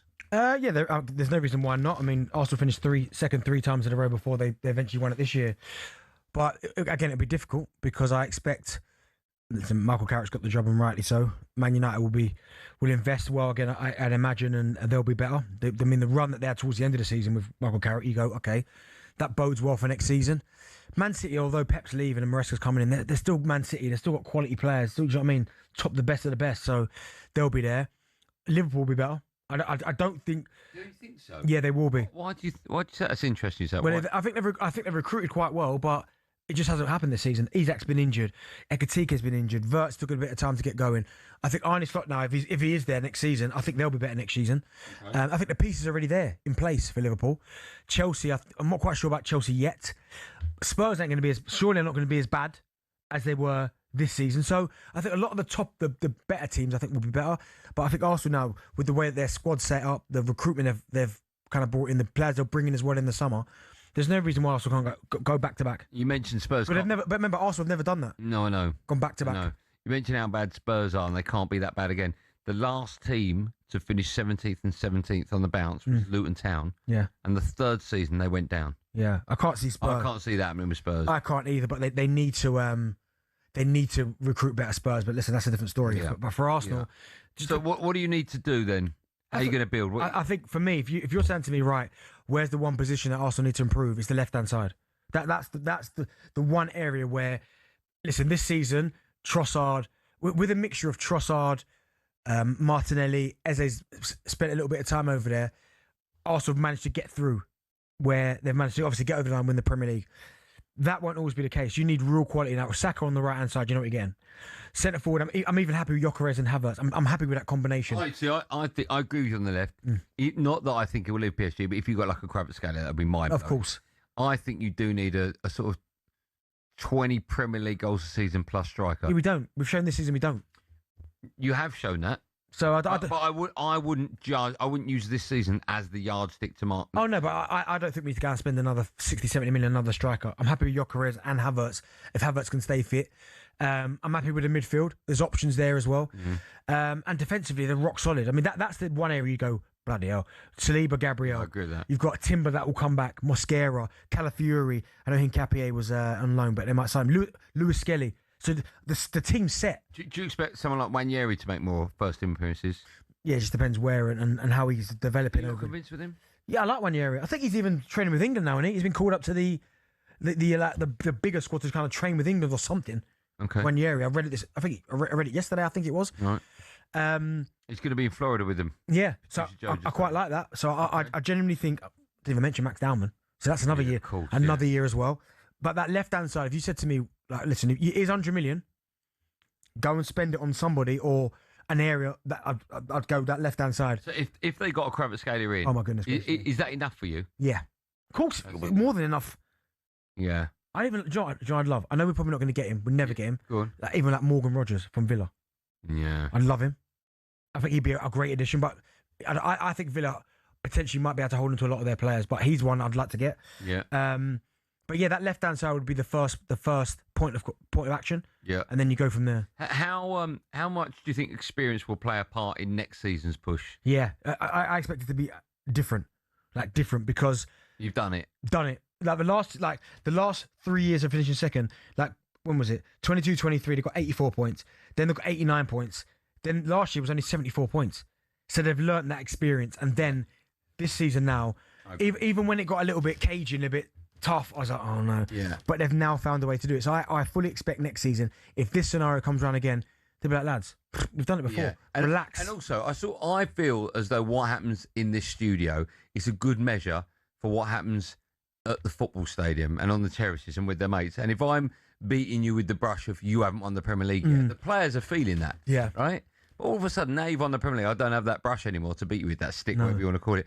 And I would imagine that that's mirrored with how the players feel walking to the stadium. Yeah. They've done it already. Yeah, 100%. Because I was over the weekend, of course, since they've won the league, you start reflecting on different players and different journeys that some of these players have been on. And I remember, like, West Ham fans coming in here talking about Declan Rice saying, like, the last trophy level win was what he won with us. Like, saying he shouldn't have gone to Arsenal. He's won the league. Eze was, if it wasn't for an injury, Eze's at Tottenham fighting relegation. He comes to Arsenal. He's a Premier League champion. A lot of people were going about Saka. Oh my goodness, how long are you going to be able to keep people like Saka, Saliba, these players? But if you don't win anything, eventually Real Madrid's going to come calling, and all of a sudden, they're both Premier League champions. And also, I'm sure you can remember that far back when you had Aaron Ramsdale as your goalkeeper. Yeah. And then you bought this Raya. David Raya. And we were doing shit. Why has he bought two goalkeepers? No, Arsenal fans. Well, you know, he's put more pressure on both of them now. Yeah, for me, that decision is, and again, it's tough. Obviously, you know, mates with Rambo, you've met him, great guy as well. Yeah. But that was one decision that I was like, at first, me and you were like, I don't get it. Really? But to be fair to David Raya, what he's done this season, again, there was a montage on Instagram earlier, social media. Some of the saves that you forget about that have kept Arsenal in the title race, you got unbelievable. But listen, onwards and upwards, you keep building. Was it Alex Ferguson that said you always need to kind of... You strengthen when you're at the top. When you're at the top. This is the perfect opportunity. When you're going to recruit players, your first sell is, we're Premier League champions. Yeah, come to the champions. We're Premier League champions. Like, and you've seen how close we've got the last few years. You come to us, we go again. That's why I'm not turning this into Spurs chat, but that's why I think Spurs will have problems recruiting players. Yeah. Because it's not now just coming to Spurs. Like, recently, you look at Spurs, they're not the Spurs of old, right? No. They're not the Spurs of 3, 4, 5 years ago where they were sort of knocking on the door top six. Now you're going to a club that the last two seasons they're fighting relegation. Awful, yeah. And the flip side of that is now you're going to a club in Arsenal who are the Premier League champions. You're playing Champions League football with Exactly. the champions. And you're right. I mean, it was a really interesting conversation. I 100% agree with Crookie when he had the conversation with O'Hara. Did you hear that? Talking about signing players from the Championship. Yeah. And O'Hara was like, no, I don't want to sign players from the Championship. And Crookie gave a few examples of clubs who have signed. Like Semenyo came from the Championship. You can find these gems. Yeah, of course. But I think for Arsenal now, you're right. When you do go and recruit these players, whoever you want to talk to now, you lead with, listen, we see you as one of the futures of Arsenal's football club, where we can have dominance for the next few years. We've just won the Premier League. There's your selling point. It's not like we're on the cusp. It's like we've done it. Yeah. We're bringing you in because we believe you can help us solidify that. Yeah. Okay. Listen, it's Bank Holiday Monday. I know the sun is shining, but the last time I said this to you an hour ago, the phone lines lit up, so I expect the same to happen because Arsenal fans, I think they're all still at the Emirates. They probably are. If you are there or you're at home celebrating in your bedroom, we'd still love to hear from you. I know Benty would love to hear from you, but my phone lines are empty. So Arsenal fans, if you've always wanted to have your say on National Radio, now's the time, because darling, you will be next. 03717223344. But don't hang around, Arsenal fans, because the phone lines do light up. So if you've got something to say and you want to say it on our show in 2 minutes' time, call in now and you can have your say on all things Arsenal. 03717223344.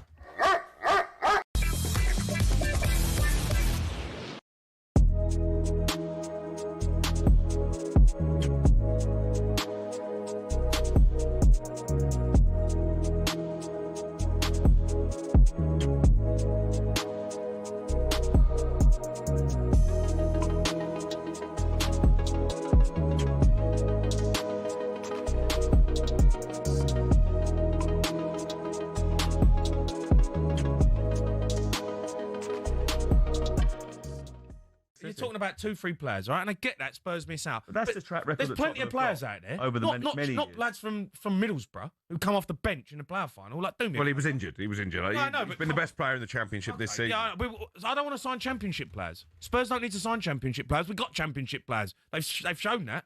We've got Championship players. Do you? I understand what you're saying. Hayden Hackney, I think, would be a good signing. He's been brilliant this season. But I understand what you're saying about actually you need to aim bigger than that on top of the Hayden Hackneys and that. But do you trust? Do you trust the owners enough? No, I don't trust the owners. I don't think it's down to the owners anymore. I think De Zerbi's got full control. I think he will be the one who's picking the players. They still got to dip their hand in the pockets. Well, they've got to okay. They're the They've ones got to who sign off the released contracts. statement when they got rid of Daniel Levy, saying that they're going to spend money. But that's my point. Everyone was going to change the narrative, and it was sporting success that they were. And then what happened in January? They went and sold. They went and sold Brennan Johnson for 30 mil. Brought in Conor Gallagher for 30 mil. Net zero spend. Well, it was net 12 with Sousa as well, but. You know, first team. Exactly. My point is, and that's my point. So summer coming up, this is Tottenham Hotspur, and you can't get the Champions League players. It's not going to happen. But he can still attract with those big wages. It's about Alex Scott. They're the type of players. Well, he came from the Championship. Yeah, I know, but he's been in Bournemouth and he's top. No, but they bought him from the Championship. Yeah, but he's been playing in the Premier League. Semenyo came. Yeah, but what I'm saying is, you can be clever with your recruitment. Antoine Semenyo came from the Championship. Adam Wharton. I don't but the point is about to win a European player final. now. Why not? Because I don't want them. We've got to sign the Premier League players who are playing in the Premier League who have been top draw. The point, no. Championship. I think you're being a snob. The point Jamie's making, upgrading the squad now from where it is. They've had those middle ranking signings. They need polish to make them get over the line and pull them out of the situation they're in. Here's a question for Michael Elise's done all right coming out of the Championship. Go back to Who did you go to? Went to Crystal Palace. Yeah. And then went to Bayern Munich. Crystal Palace finished above you. They're in a European final. Yeah, but you don't sign. We don't need players from the Championship. You do. Rookie. No, we don't. You need a rebuild. We don't need a rebuild from the Championship. You don't need big time Charlies coming in. What are you talking about? It's not big time Charlies. You've got to find the right prospect. But you don't sign a player from the Championship. We've got Championship players. We finished 17th. I think you're being harsh, and I think you're being a snob.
talkSPORT, me, Andy Goldstein Bent is here in partnership with Giacomo Style and Brands for Every Man.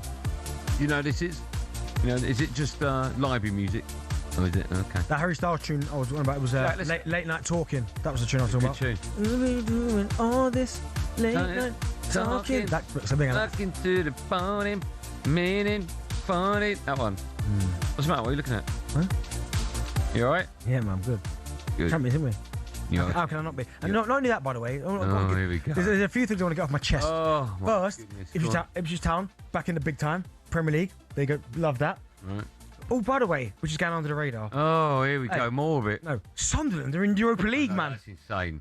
That's insane. Everyone thought they were going down. That's insane. That is unbelievable. Europa League. Yeah, that is fantastic. We're going to come on to that in a bit. That's unbelievable. Regis Labrie, wow. Statue now. Shall we go to the phone lines? We'll take your calls on all things Arsenal. Can they build a dynasty under Arteta? Let's go to line one. Roger joins us now. Roger. Oh, God, man. I think yesterday might have been the best day of my life. I love that. It was unreal. It was How old are you, unreal. Rog? How old are you? I'm 29. I'm 29, so the first season I was fully invested was 2004-05, to be honest. I remember my dad telling me we were the champions and we were invincible, but I'd be lying if I said if I really remember it. So it feels surreal. It feels surreal, to be honest. Did you go to the game?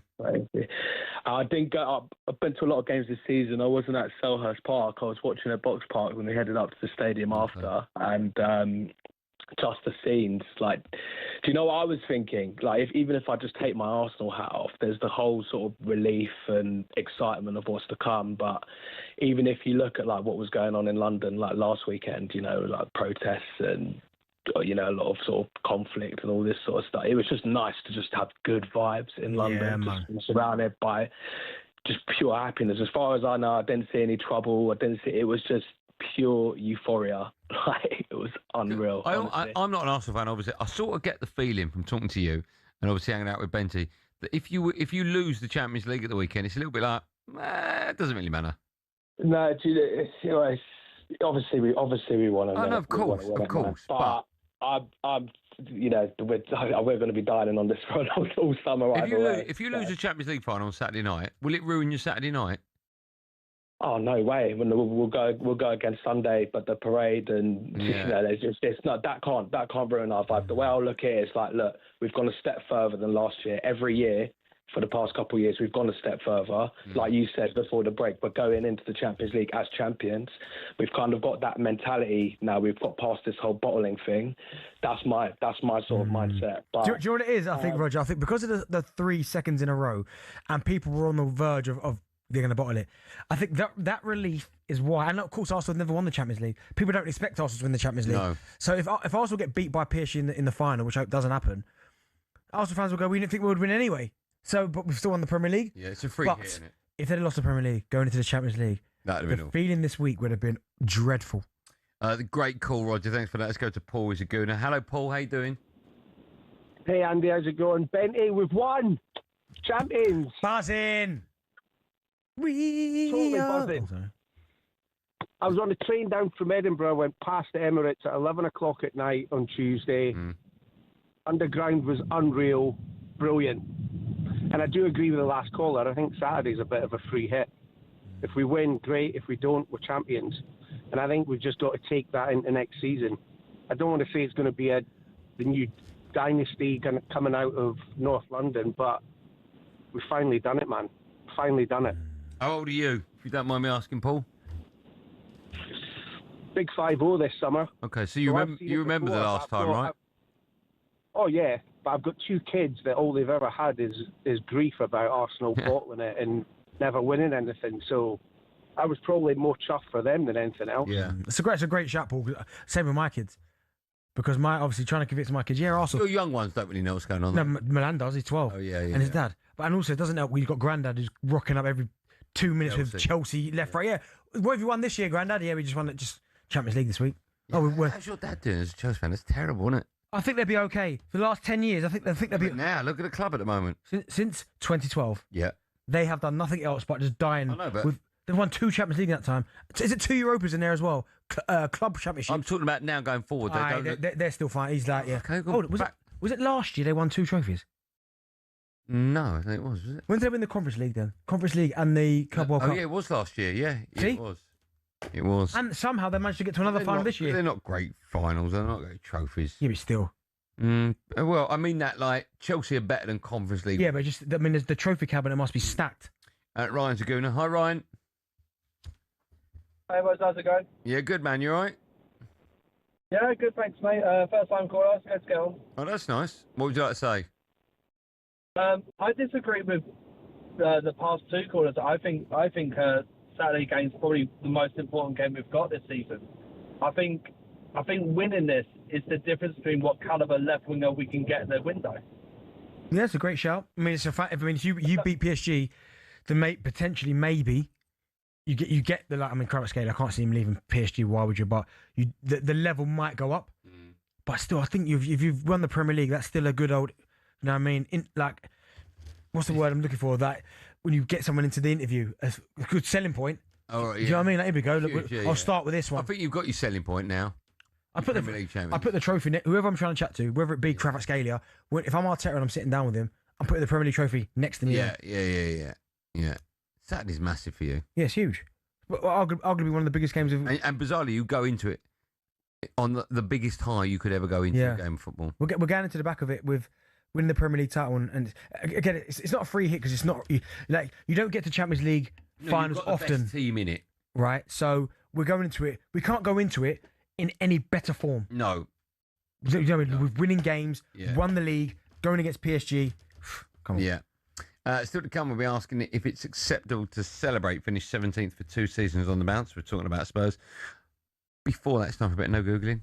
Jarrod Bowen finished the season on 9 goals and 11 assists in the Prem for West Ham. We want to know who's the last player to get 20 goal contributions for a relegated side. 20 goal what? You will never get that. Who's the last player to get 20 goal contributions for a side that got relegated? Do you know what? Check this, right? I'm pretty sure. I don't think it's the last player. Yeah. I'm Don't sure. say the answer. I'm sure Andy Johnson. No, it's not him. Oh, Yeah. when he was at Palace, Yeah. he got like over 20 and they went down. Goals. No, not goals and assists. Goals. Well, that's not the answer. I'll give you a clue. Friend of the station. Friend of ours. The answer to that more coming up live on talkSPORT after this.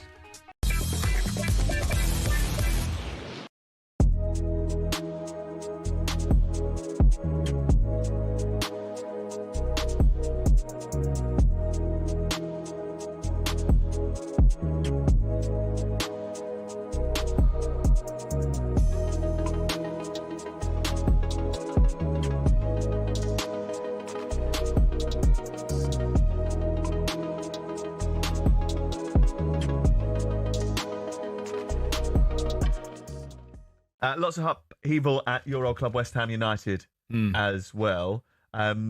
What's the first thing that they have to get right before the start of next season? Is it in the dugout? No, it's players. I think recruitment's been the biggest reason why they've been relegated. I think it's obvious when you look at the squad in general, but certainly the signings from last summer, you think of the signings that certainly haven't worked. Fulkrug came and went, a player that was never suited to the way that West Ham play anyway. Mavropanos has got better, but wasn't very good. Todibo hasn't worked. Where are the midfield players? Again, you look at the squad list, they've got 3 midfield players really to choose from in terms of Premier League quality. So obviously the start of the season was terrible for them, and they've been a bit better. But when your manager looks to the starting 11 then looks to the bench, what are you able to bring on? It is the big difference with players coming back. Tottenham have players they could call upon that I think have still capable in the Premier League. I don't think West Ham have that. Yeah. Well, how did you feel as a former West Ham United player, learning, as Scott did this morning, that Jean-Claire Todibo pretty much refused to play in yesterday's game because of what happened at Newcastle? I mean, if that's true, it's disgraceful. Of course it is. There's no way you shouldn't want to be part of saving the club from relegation. You could tell how angry he was. He blanked the manager at St James's Park when he was brought off.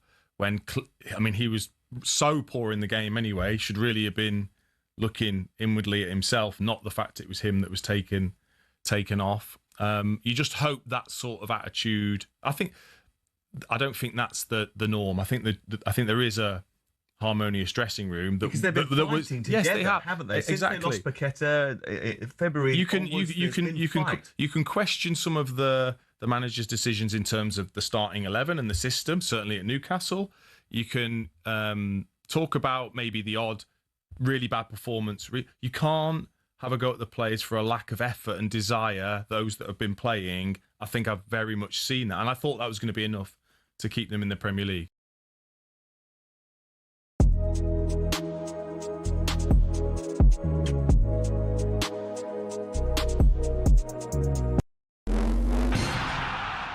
Shin pads are a footballer's best friend. Even if players like Jack Grealish do wear such small ones you can barely even see them. But what's the story with shin pads, and are there actually any rules on how big they should be? It all started with cricket, actually. Cricketers had been wearing shin pads since the 1700s. It was thanks to this guy that shin protection made its way over to football. Meet Samuel Widdowson. He was a cricketer and a footballer. He played for Nottingham Forest back in the late 1800s, and he wanted a way to protect his legs from nasty tackles. Naturally, his mind drifted to his other favourite sport, where players had been wearing these pads for a century. Story goes, Widdowson cut up his cricket pads and popped them on before taking to the footy pitch. His Nottingham Forest team then began wearing them from 1887, and the first known use of them in a match was in 1894, in a match between Newcastle and the then Woolwich Arsenal. Eventually, FIFA clocked on that this kind of protection was pretty important for footballers. And so, in 1990, basically 100 years after Widdowson first put them on, shin pads were made compulsory. It became part of Law 4 of IFAB. That's the body responsible for setting the laws of the game internationally. But the law doesn't actually specify anything about measurements of shin pads. It just says they must be made of a suitable material and be of an appropriate size to provide reasonable protection. It's really vague, even though there have been calls for it to be changed. But for now, that's why Grealish and co can still get away with these ones, which are no bigger than a credit card and which seem to offer little to no protection whatsoever.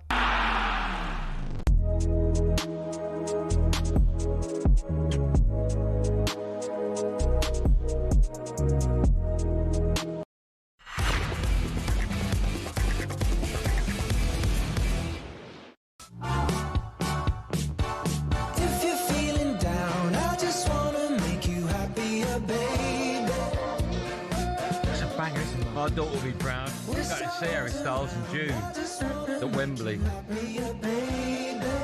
There. Good tune.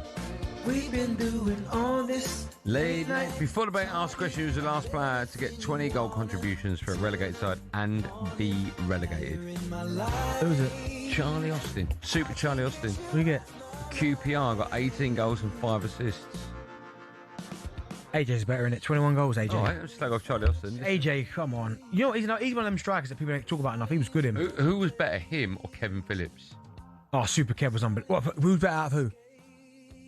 Andy Johnson. Yeah. And Kevin Phillips. Oh, that's a great. That is a great question, that. I'd probably go Super Kev. Yeah, so would I. Underrated? Yeah. He's technically, in terms of his movement and his intelligence, but then his finishing was deadly, man. It was, wasn't it? Even when he was a coach at Derby and he used to do finishing sessions with us, he could finish, man. What's wrong? Jack's just shouting in my ear. What's he want? What's up? Just shouting in my ear. Yeah, what did he say, though? Honestly, Jack. Right, time now for this.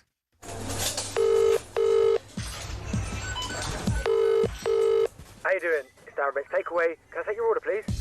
Get my hands, marinate all up in the thing. I like my medium well. Ginger beer, oil over it. Get my brush thing, get the oil over it. It better be Heinz. If it's not Heinz, honestly, I'll lose it. I'm Darren Bent, and this is my tea time takeaway.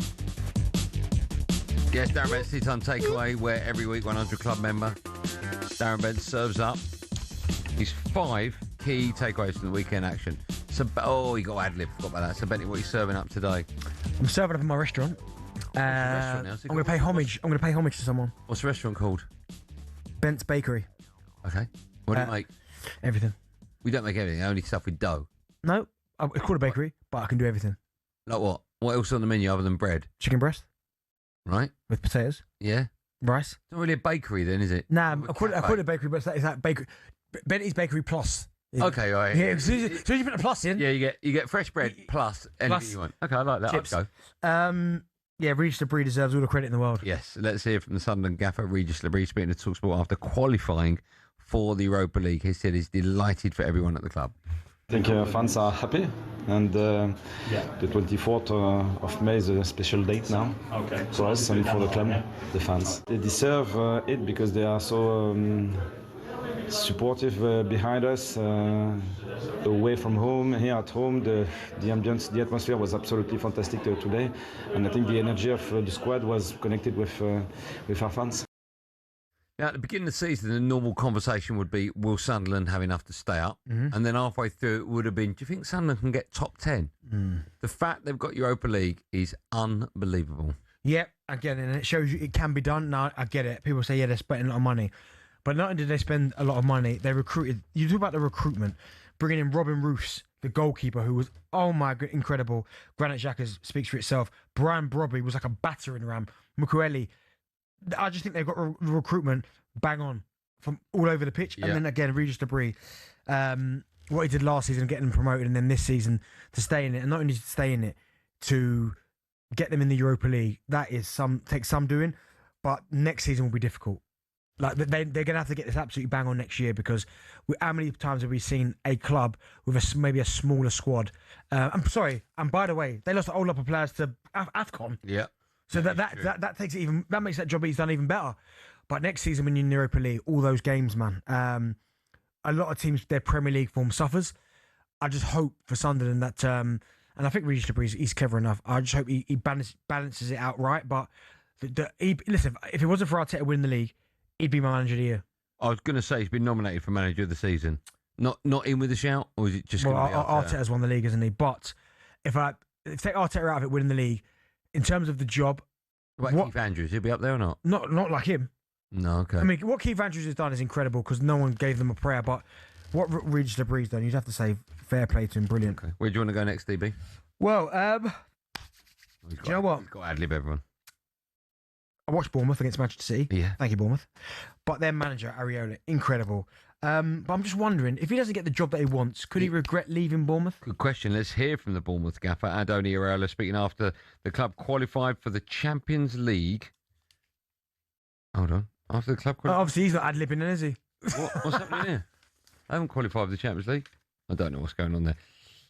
I think I should say Europa League, shouldn't it? Yeah. And he said he'll take his time before deciding his next move. I don't know. I don't really know. I think now that we finished the season, I didn't want to start thinking before the season ended. And now we will analyze well. We will take our time. We will see the options we have and decide if we take a job straight away or maybe we wait a little bit. But I didn't want to rush anything before this season ended. Has he announced he's leaving a little bit too soon, do you think, or not? Potentially. Do you know what's crazy? Bournemouth. Do you remember the last time they lost? You're going to tell me? Yeah. January the 3rd. Wow. For a club like Bournemouth. That is insane. And in that time, they've played City. It's not like they've had a good run. They've played Arsenal. They've played United.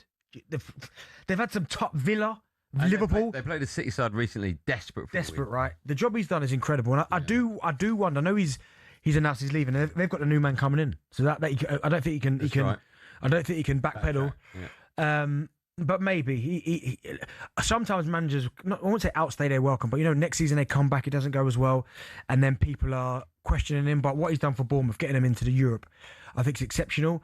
But unfortunately, as you said, that he hasn't got the option to kind of backpedal. I know I don't know if we'll talk about it in the show at some point, but Palace, I'm fascinated to see what happens there. Yeah. Because Glasner, he said he's going, but I know. Do you know what I mean? But no, for Areola, could he go to? I'm hearing links to Newcastle. Yeah. What do you make of that? Yeah, I think it'd be a great. Whoever gets him, I think it'd be incredible. I think Liverpool, if they'd got him, I think he's good enough. Oh wow, okay, you rate him that high. Yeah, I think he's good enough. That's huge. I know Chelsea got Jabi Alonso, but I think he'd have done a great job there. But what he's done for Bournemouth, the side he's turned them into, the football they play, he deserves all the credit in the world. And if Newcastle is the next logical step for him, then it's a huge club, massive. Where do you want to go next, DB? I would like to go to Brighton versus Man United. Brighton should go down and win the Conference League next season. Yeah. So Brighton lost at home 3-0. Smashed against Man United. The last game of the season, I mean, it doesn't really mean anything to me if you've got virtually nothing to play for. Do you think Brighton instantly become favourites for the Conference League I next do. year. I think any team in the Premier League that finishes in that Europa League Conference League spot Yeah. should win it. I think if you look at the last two winners of the Europa League, for instance, right?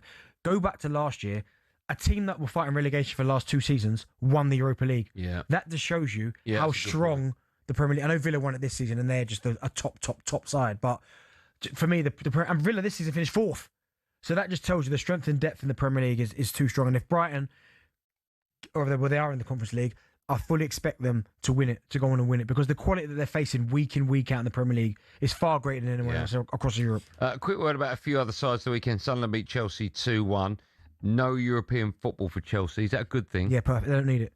I don't think they need the Europa League either. And like my dad made a good point this morning when I was speaking to him.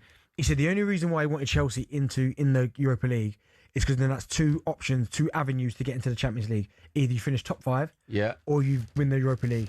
They probably would have won the Europa League. They always win those type of trophies. Yeah.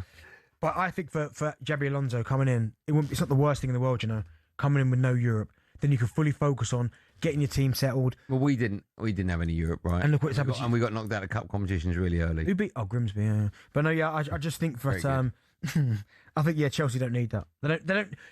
Chelsea in the Conference League or even the Europa League. What is that? Nothing. Could that scupper their chances of attracting big names to Stamford? No chance. Chelsea, they're in London for starters. Yeah. They're a massive football club. They're just taking a year off. They can still attract the best players. Okay. And final one, we touched on Newcastle ever so briefly moments ago. They lost away at Fulham by 2-0. Poor end to a terrible season for Newcastle. 12th they finished in the Premier. Yeah, not a great campaign for them at all. It started really well, obviously, in the Champions League this season. Had some big games in the Champions League, but Barcelona rocking up to town and that. But this season just hasn't worked. And I am fascinated to see what happens with Eddie Howe, because I'm a fan of Eddie's. I think he's a very, very good manager. I think what he turned them into, they've had so many highs, winning a trophy, a couple of Champions League campaigns in that time as well. But it's like anything. Eventually, if you're a manager who's at the very top and you're at a very top club and you can keep regurgitating players, so bringing in top players all the time, and not having to get rid of them, it's not easy to stay there, but it's easier. For Eddie Howe, he loses some of his top players and he's got to replace them. He's got to find the right players. He himself might go, do you know what? Enough's enough. They've got a ceiling. What realistically is Newcastle's ceiling? Where they're at now. What? Not in the top half? No. As a club, you mean? As a club. Like knocking on the door of Champions League. They should be higher in the Prem, right? No, their league form has been terrible. Yeah. But in terms of their ceiling, it should be competing for Champions League every season, getting into those top 5, top 6 places, and pushing domestic trophies, FA Cup, League Cup. That should be the minimum. I don't think at any point you're going to see Newcastle pushing for the Premier League title or Champions League. They could go deep in the Champions League, but yeah, I think he's hit the ceiling. Eddie Howe, I really do. Okay, that was Bentley's tea time takeaway. When we come back, we'll have some fun with the best of talkSPORT, and then at 6 o'clock we'll be talking about Spurs, who celebrated. Now, a lot of people are having a pop at Spurs. They celebrated 17th. They didn't celebrate 17th. Staying up. They celebrated staying up, which I totally get, right? But some people are questioning whether or not they should have just left the pitch with their heads held high, and that would have been enough. I think that's bonkers. But Tottenham fans will ask the question, could it happen next year? Or is that it now? In fact, Spurs fans, my switchboard is clear. If you want to call up now, we're doing it at 6, but if you call up now, we'll take your details. We'll call you back. 03717223344. You listen to Drive on talkSPORT. Me, Andy Goldstein Darren Bent. When we come back, as I mentioned, the best bits of talkSPORT.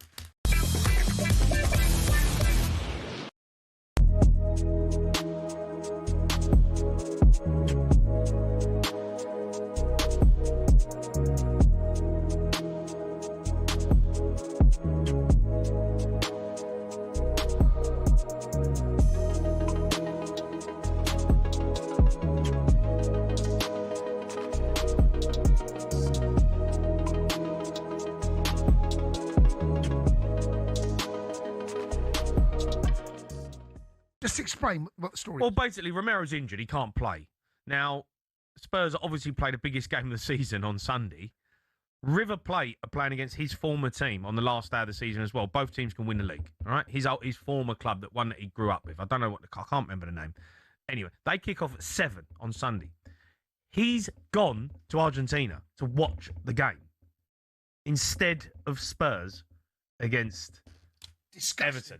Now that for me, that the club captain not there on the final day of the season If that doesn't sum up Spurs right there, that is an absolute joke. Now, there might be an argument to say he's injured, he's gone out to Argentina to get treatment because of the World Cup. I don't care. No, I'm the same. The club captain has to be at the final game of the season. Why is the club captain not at the final day of the season? He's going to watch River Plate. That is outrageous. Outrageous. Yeah. That is a sackable offence. Yeah, and whoever's allowed that to happen, whether it's come from the top or Roberto De Zerbi, they should be ashamed of themselves. It sums up Tottenham in every aspect. That is allowed to happen. Like, if he don't want to be there, fine. No, he won't want to be there. No, it's not fine. No, it's not fine. That's not fine. But no, I get that. But in terms of he don't want to be at the club, he wants out, right? Get that. But his teammates will want Romero around the dressing room. His teammates, the people that he's played around, the people that he's played alongside. You know, he's been in the trenches with, and he's decided to go and watch River Plate on the last day of the season. It's disgusting. No, it's a joke. I am absolutely. When Ryan told me this, I looked at him and had to gaze in his eyes. I said, "What are you talking about?" I'm thinking, what game is that day? Can he get back from Argentina? Why is he doing that anyway? No, he's going to miss one. Yeah, they kick off 7:30 on Sunday. Well, that is. It's outrageous, mate. It's outrageous. Maybe he knows what's happening. Maybe he knows you're going to play in Championship football, and he's thinking, do you know what? Right, I know where we're going. I'd rather go and watch a decent. That's not the point. That's not the point. And Spurs. That's not the point. You can't get away with that. You're a club captain. Club captain is not there on the final day of the season. That is. It's disgusting. It is so bad. So bad.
Driver talkSPORT. It's me, Andy Goldstein. Very excitable. Darren Bent next storm. Sorry, someone's asking me a question. Giacomo. Get fresh looks and great brands from Giacomo. Go on. People forget that we kiboshed. We both need to shake hands, actually. Just shake hands. Okay. Yeah, what we're shaking hands for? Because we both won the bet. Man United finished top 8 and Gyökeres smoked Sesko. Yeah. So, you know. All right, why did yours get a smoking, but mine just got a... Because, third. This is a fair play. What, you didn't think top 8? Mate, at the start of the season, you didn't think you'd finish top half. Let's talk about you didn't think we'd get top 8. No, I didn't know. And you got that massively wrong. Yeah, and you said that Sesko would beat Gyökeres, and you got that massively wrong. Oh, I'll have the bet next season if you want it. All right, what? Not top 8? Oh, there you go. No, what we'll do? We'll do it again. All right, then. We'll do top 8 and Gyökeres, Sesko. Okay. Yeah? 500 each. I mean, the top 8's obviously going to happen. Right. But I've just got back Gyökeres to score more than Sesko. Okay, do you want it? But now? All right. No, should we wait till see what they say? Okay, wait till maybe stuff happens. Time now for this. Get ready to get the ultimate football fan winning feeling with talkSPORT Win. Giggling about. Just better with Man United fans, It's fun, that. Right, with the 2026 FIFA World Cup almost here, thanks to Adidas, the tournament's official match ball supplier. talkSPORT is sending you and a friend to Dallas, Texas. You could be at England's first game against Croatia on June the 17th with return flights, accommodation, spending money, tickets, and the official Adidas match ball, the Tri-Onda, all thrown in. Here's how you can enter for your chance to win. Head to talksportwin.com or text the word WIN to 83338. Text and online entries cost £2.50 plus your standard network rate. Or you can call 0343 418 7260. Entries must be in by June the 1st this year at 4 p.m. 18 plus, UK residents only. It's a TalkSport promotion. Full T's and C's at talksportwin.com. So for your chance to win, text the word WIN to 83338 now. Time now for this. Yeah, time for the best TalkSport and Friends, where we run you through some of the recent Isle of Homes from across TalkSport and our sister stations. Let's kick things off with our live football anchor. You heard correctly, Adrian Durham. The GOAT was handing out his end-of-season awards. Worst driver award, anyone who doesn't have heated seats, but for this one specifically, there's no one close. Ian Abrahams. I was actually phoning the family, telling them I love them at one point because I thought it was all over. He's a shocker, and his car's dirty, and he hasn't got heated seats. It's a privilege to work with these people, apart from Ian. What do you think of Moose's car? Inside a car like that with rubbish everywhere, no heated seats, what's all that about? Do you know what? I'm going to go the other way. I've got a funny feeling. You'd expect it to be like you said. But can you imagine? I think you'd get a Moose's car spotless. Oh, it just told you it's not. No, but I reckon it's a little bit facetious. There's wrappers of food all over the place. Nah, I reckon it's kind of... There's underwear. The no heated seat is fine, but... Jack keeps shouting at me. I've just told you about 8 times, Jack. It's so loud. This is what I'm getting from Jack. Honestly, Jack, just stop it, please. Thank you, Jack. What makes a bad driver? Not concentrating. Is that it? Yeah, I can't stand the people that... Are you a good driver? Yeah, I'm not so bad. I'm all right. I used to drive. Used to.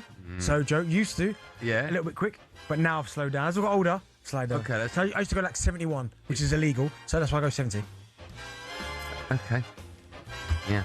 If drive time was a car, what car would we be? Ferrari. Testarossa. I think it'll be an Aston Martin. Yeah, it's a Ferrari. Nah. Aston Martin, man. Nah, we're not 457. Ferrari. Oh, okay. Beautiful. Random nut. I thought it was one of your mates. 457 Ferrari. Is that DJ 173? Adrian will be in Leipzig for more live football this Wednesday night. Of course, Palace there in action in the Conference League final. Over to off with our... Sorry, I'm going to read it. Oh, let me see. Over to off with our chief football correspondent, Alex Crook. Does say that. Word for word. Yeah, who was having a great time at Wembley following Hull's historic promotion to the Premier League. Went on a little bit longer than maybe I planned into the early hours. You mean you were at the after party with the Hull players? What a night. And yeah, brilliant achievement. We'll get some footage of that a little bit later on. Sam, you do know, by the way, that Ollie McBurney didn't score that winning goal, that it was Alex Crook, because the way he was in the after party, it was like he was the match winner. Well, there's a shock. Remember, it's Alex Crook's world, but he's just living in it. What do you think the whole players made of Crookie at the after party? I think they probably enjoyed it, right? Yeah. As long as he didn't try and steal the show. We love Cookie, he's a good lad. So I think it'd have been fine. He would have been nice and quiet over in the corner, just sipping a sherry, keeping out of everyone's way. It'd have been lovely for him. This is the perfect question for you. Yeah. What's the secret to blagging yourself into events? It's a good question. Here's the answer to that. People aren't buying the idea, they're buying you. They like you, then you've won. All right? Is that a bit of advice? Yeah, they're buying you. You're selling yourself. All right. If you were planning a TalkSport night out with 3 presenters, who would you pick? Well, 2 presenters, because obviously one's me. You need to bring this presenter. You're not presenter. Yeah, I'm presenter. You have to the locker room shut about 3 years ago. You need the cool people. I bring the coolness. Okay, yeah, of course you're going. I've got 2 more, boy. Do I have to take 2 more? Me and Bentley just go out? Yeah. All 3. Well, Cundy's obviously coming. Yeah. The third one. I think Crookie will be good fun. You would be good fun. Me, you, Cundy, Crookie. That'd be a good foursome, right? Yeah. We've got that in the States. Oh, no, Cundy's not coming, is he? No. A reminder that for all the best bits of the show, check out Outspoken wherever you get your podcasts. Who would yours be? Your 4? Me, you. Yeah. Natalie Sawyer. Yeah. And probably... Why have you Natalie Sawyer? I didn't expect that. No, because you're party in that. What? Because what? No, obviously she used to party in.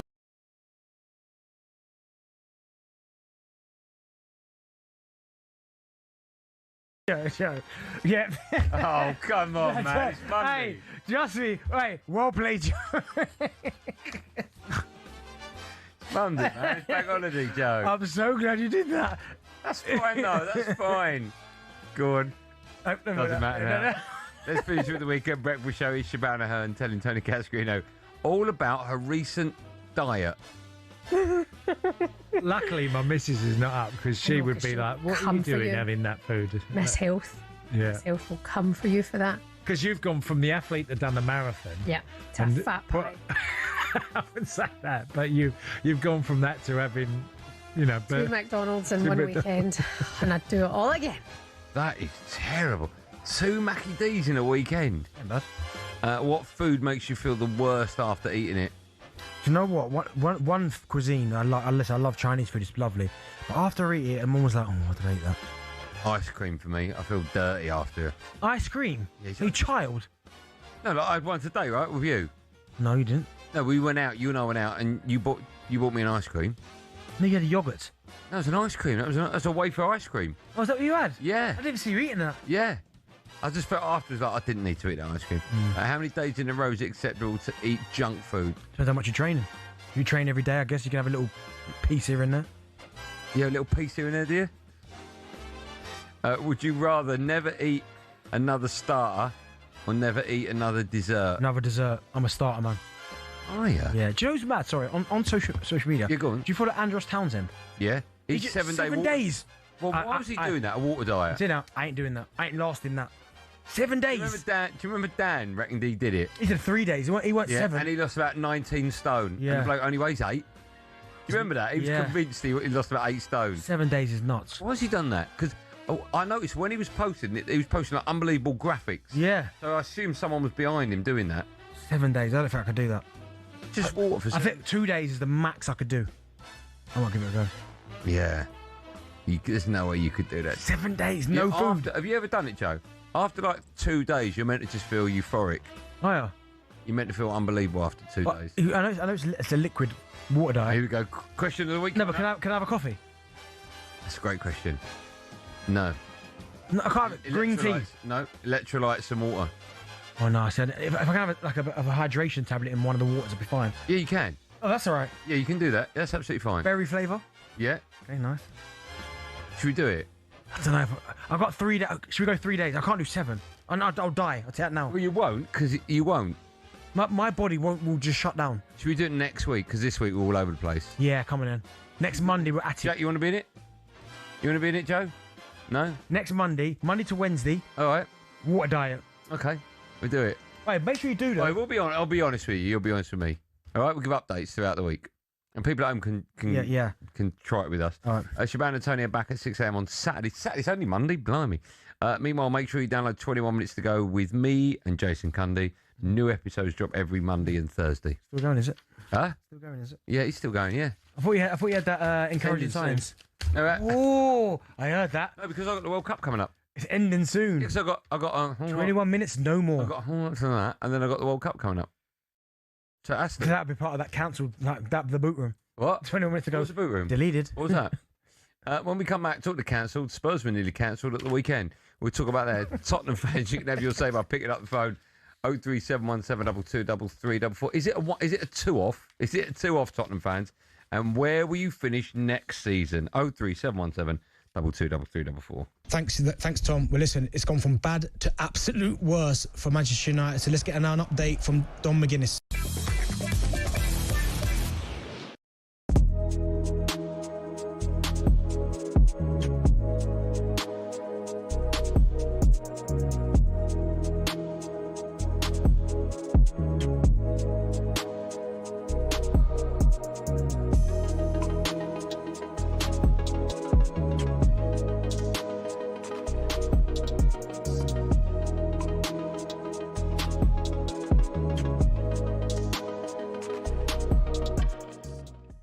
When you're sitting with your squad and you're looking to pick a squad of 26, you say, how many defenders do we need? I would normally go with 8. There's 9, isn't there, in this There's 9. And I wonder whether, mentioned earlier, question marks on Stone's fitness, James's fitness, and maybe Livramento's. Yep. 3 players has put an extra defender in his mind to cover that, which I think has been at the cost of Cole Palmer at the front end of the team looking at this. Well, let's be ultimately clear. When you go through the squad, Livramento's played 164 minutes in the Premier League since the last international break. James has played 83 minutes of the Cup final, but not played against Spurs. He played 27 minutes off the bench against Liverpool at Anfield the week before.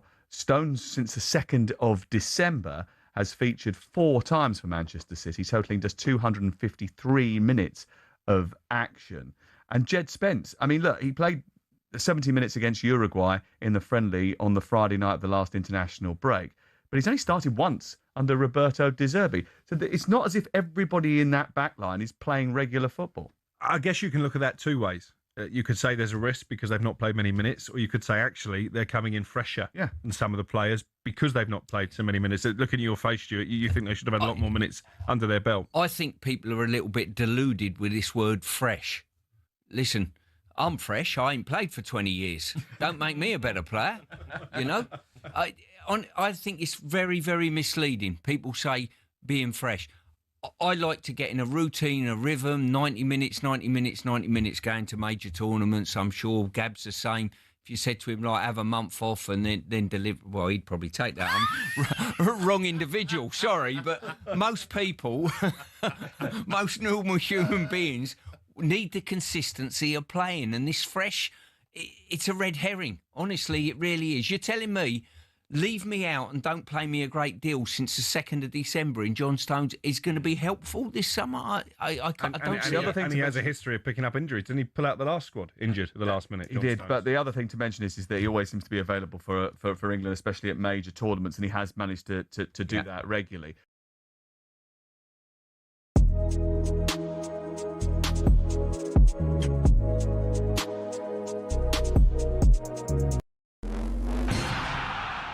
Would you give up the chance to play for your country to become a global star of your sport and earn big money doing it?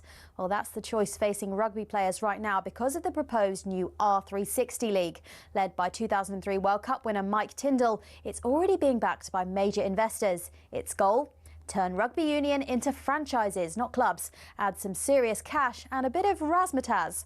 Or in their words, make the game more watchable, accessible and entertaining, especially for younger audiences. But there's been a huge pushback, a massive no way from the current game. So what exactly is R360 and why is it controversial? Rugby union is facing challenges on a domestic level right now. There's huge financial instability across even top-tier clubs. The English game has seen leading clubs like Wasps, London Irish and Worcester go out of business in the top flight. The Welsh provincial game is in total disarray too. R360 says they would remove what are easily some clubs' biggest expenses, i.e. the big stars, and therefore make more of them profitable. So the plan is to inject a new lease of life into the sport. But how exactly? Top stars of the men and women's game playing for a franchise-based league with fixtures in cities like London, Miami, Tokyo and Lisbon. Each city would host a tournament featuring all the franchises during a short 3-month season. And though no players have officially confirmed, reports suggest around 200 have signed pre-contracts, some worth up to 750 grand.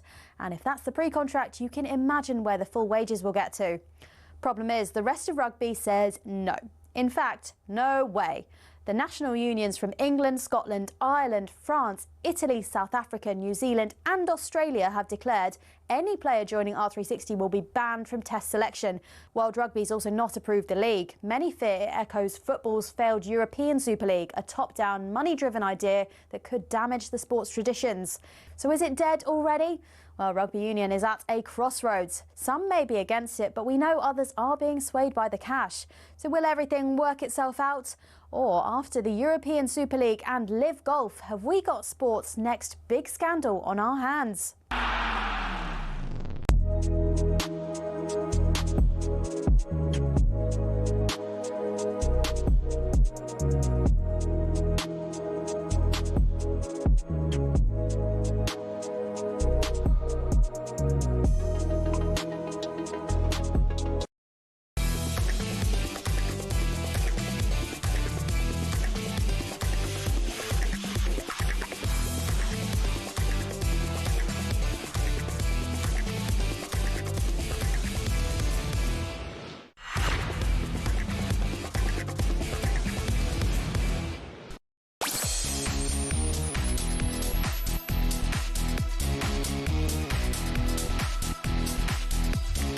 Welcome back to Last Hour Drive on talkSPORT. It's me, Andy Goldstein, the superstar is Darren Bent is alongside You're going to me. give your kids Brannigan's beef and mustard crisps.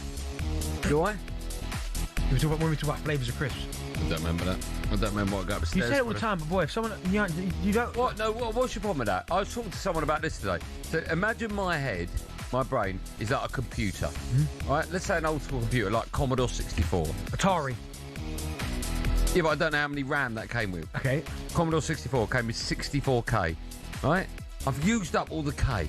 Yeah. So for me to put more stuff in, I need to get rid of stuff. But there are some stuff you remember. No, I'm not going to remember you talking about. Like if I was to bring you a pair of trainers tomorrow, and you best believe next month you'd remember it. Bentley, remember you said you bring that? Yeah, because there's a reason for me to. I don't need to remember your kids like cheese and onion crisps. Cheese and onion? Or whatever it was. Brannigan's steak and mustard or some rubbish. Couldn't have told you. Still to come, we'll be discussing Hull getting promoted to Bentley's EFL corner. What are you doing? Why are you over here? What? Over here, as your refreshers, all right? Was it?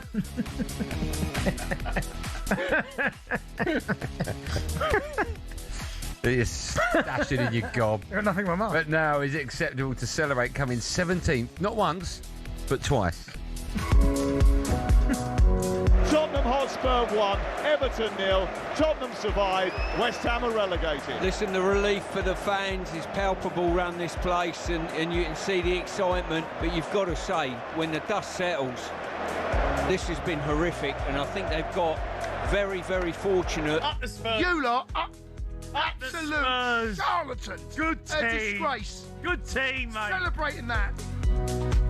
Yes, Tottenham will play in the Premier League next season after a 1-0 win at home to Everton yesterday. It means they finished 17th the second year running. The gaffer, Roberto De Zerbi, spoke to talkSPORT after the game. He promised that Spurs won't be down there next year. We have to complete the squad. But the most important part is to complete the squad with the first level of the players. We need top players. I don't know, 3, 4, 7, 8, 9. But we have to be focused just on the top players, because the fans of Tottenham, the club, the border, they deserve to stay high on the table. What did make me laugh yesterday was the fact that Spurs went 1-0 up. Yeah. And then in the second half, West Ham, I was watching both games, right? First half, I watched Tottenham, and I thought I'd change it for the second half. I think West Ham went 1-0 up in the second half, didn't they? Yeah, they did, yeah. Okay. And then so as soon as West Ham went 1-0 up, I thought, okay, so they've got their lead. I'll go back to Tottenham. And at 1-0, all of a sudden, news starts filtering through from the London Stadium that West Ham were 1-0 up. Spurs are 1 up. Yeah. They can draw, and they're up. The panic in the Spurs fans, knowing they're 1-0 up and West Ham have gone 1 up, was not. I mean, that's what Spurs fans have been going through all season. It has been. But at no point yesterday did I ever think. No. I never thought we'd see a scenario where where it just changes, where West Ham are winning and Spurs are losing, so they flip places. I did. I don't think we'd ever see that, and we didn't see that at all. No. And in the end, it was a lot more comfortable than suggested. But it's been an awful campaign for Tottenham. It's been an awful 2 years. It's been an awful year and a bit, because obviously they won the Europa League, and you have to give them credit for that. But in terms of their league form this season and last season, they have been absolutely abysmal, and I mean abysmal. They've got away with it again this season. West Ham, Burnley, and Wolves finishing below them, but they have to be better. They can't be fighting relegation for a third year in a row, because eventually it gets you. I don't think they will, though. We said that last year when they finished. Say that. Why did we say that last year? What didn't change? What was the big? So they at the end of last year they got rid of Ange. Yep. And then they got in Thomas Frank. Now, when they got Thomas Frank, I was sitting there thinking, okay, he's done really well at Brentford. Overachieved at Brentford. You can argue. I thought the top They've seven got the minimum. right man. Yeah. What went wrong? Was it injuries? There was a few injuries. I think style of play. I think people just kind of fell out of love with his football. Thought it was quite negative. And results. It's a results-based business, and he didn't get the results that Spurs fans wanted. But all of a sudden, it was just like a slip and slide. I think then not winning at home became a thing. 2026, not winning a game. And the only game they won was the one which they needed to win, and they stay up. But it's a mad one, because next season, again, they're going to have to be better. The performances are going to have to improve. But it's a weird one with the Spurs players, because let me ask you this question, right? So they've been fighting relegation pretty much for a while now, yeah? Now, Paulinho scores the winner. Right now, but he's only on loan. Say Richarlison or Solanke, who by their standards this season haven't been great either, if they score the winner and it keeps them in the division, do they turn into a hero or not? No. See, I think there can be no heroes this season. Exactly. So I almost feel like for that split moment they are, but then when the dust settles and Spurs fans get home and they sit down and think about it, there have been a number of awful performances. I don't think anyone thinks Paulinho is a hero. No, but people might go, "Oh my god, the big goal is good." No, maybe. Okay. But when you actually look back at the dust settles and you look at the performances this season, you have to say it has been like an atrocious campaign. Yeah, I mean, the home form. They've lost 17 games this season. Yeah, I just can't see it. But we heard there from the manager, and he said we need like 6, 7, 8, 9 new players. Do they need new players all over the pitch? Yeah, they do. So I think they need a new striker. Yeah, I think so. I think Richarlison will go. And Solanke? I think Solanke will be. I think Solanke will be there next season, but he's got to stay fit. But I definitely think Richarlison will go. Okay, Kulusevski, if he's fit, will he stay? I think a lot of these players that were there this season will be there next season. Oh, do you? But some of them will go, but they need new reinforcements. Like they need a new goalkeeper. Although I think Kinski's done all right. Vicario's not the answer. Absolutely. No, I think Kinski has done unbelievably well. Even more, I mean, he made a good save. He made a good save yesterday, but it was the perfect height for him. Yes. That goes in, you're like, that is horrific. Yeah. But it's still a good save. So I think he's done well. I still think they need another centre half, maybe another two, because Ramiro won't be there. No, he won't be there. I like Spence. I like Pedro Porro. Midfield? More creativity. I know Maddison's there, but you need, because he's had his injuries, you need more creativity. Yeah. The Spurs just need more players. Someone like Jack Grealish, I mean, he's on loan from City, right? They didn't buy him, Everton. No, they didn't. No, yeah, that'd be a great addition to the Spurs team. Yeah, you can get Premier League proven players, right? But don't be scared to go to the Championship. There are so many gems down there.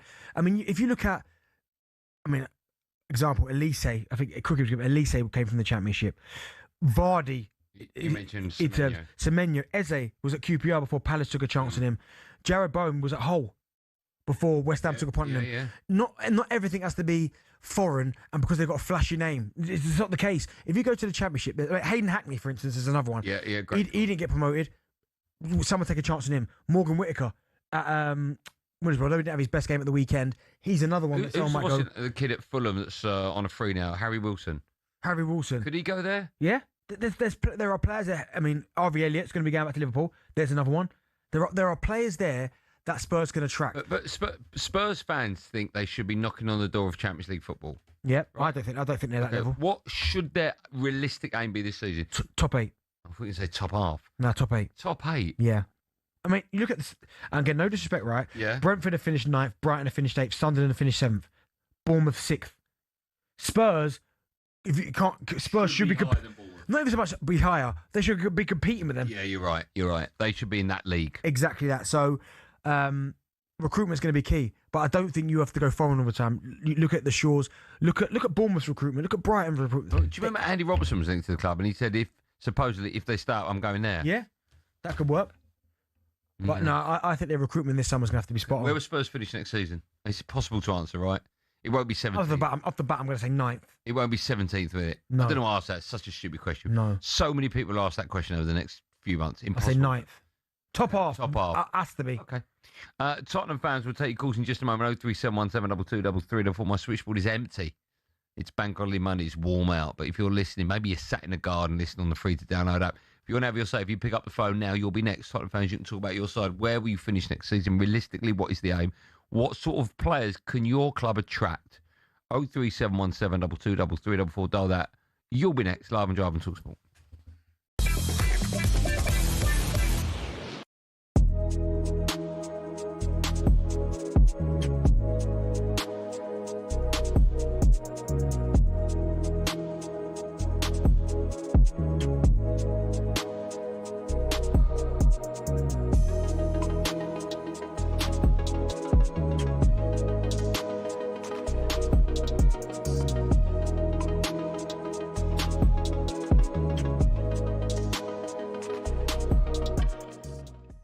Thomas Tuchel, when it comes to naming these squads, he always gives us a headline, doesn't he? Do you remember when we were broadcasting from Ascot and he left out Jude Bellingham? Obviously, Trent Alexander-Arnold has been omitted, so there is always a talking point. But I think if we'd sat down yesterday before obviously we started getting all the news yesterday afternoon and put our 26-man squad down. There's probably, 4 names in there that maybe we wouldn't have expected? 3 or 4, maybe, yeah. None of us would have had Ivan Toney. I mean, Ivan Toney wouldn't have had himself by the sound of things. The fact he's at the embassy this morning tells you everything. Yeah. As far as the back four is concerned, I think it will be James, Konsa, Gay and O'Reilly to start the first game of the tournament. I think we're pretty solid on that. So therefore, you can afford to take a couple of wild cards, a couple of slightly different players that fill gaps later on in the tournament. John Stones, we mentioned lack of minutes. You know, we can't expect him to play 10 games or 8 games in 4.5 weeks. It's not viable bearing amount of minutes that he's got under his belt. But class is permanent, and Thomas Tuchel likes to have him around. If you remember last year when we were in Girona, he wasn't fit. But he brought him into the camp even though he wasn't part of the squad because he wants him around. Why is that? Just explain to us what it is about him that he really likes. Well, you've got to spend, these boys have got to spend 7 weeks together, you know, so you've got to have the chemistry right within the group. If you've got some great influences within that group, it's brilliant, you know, just to facilitate everyone. More importantly, I, as a manager, never had to worry about number 1 to 11. They looked after themselves. You take them to a major tournament, they're picked, they're happy. It's the ones from 12 to 26. I always used to make sure, as a manager, whenever we went to a major tournament, the day after we played, I would be one of the coaches on the training pitch, taking the coaching to show to those number 12 to 26, I'm here and I care about you. You have to do that. You have to do your work with those players. If you've got a few role models in there on the playing staff that can do that for you, double whammy.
Who's this, D? Freddie McGregor.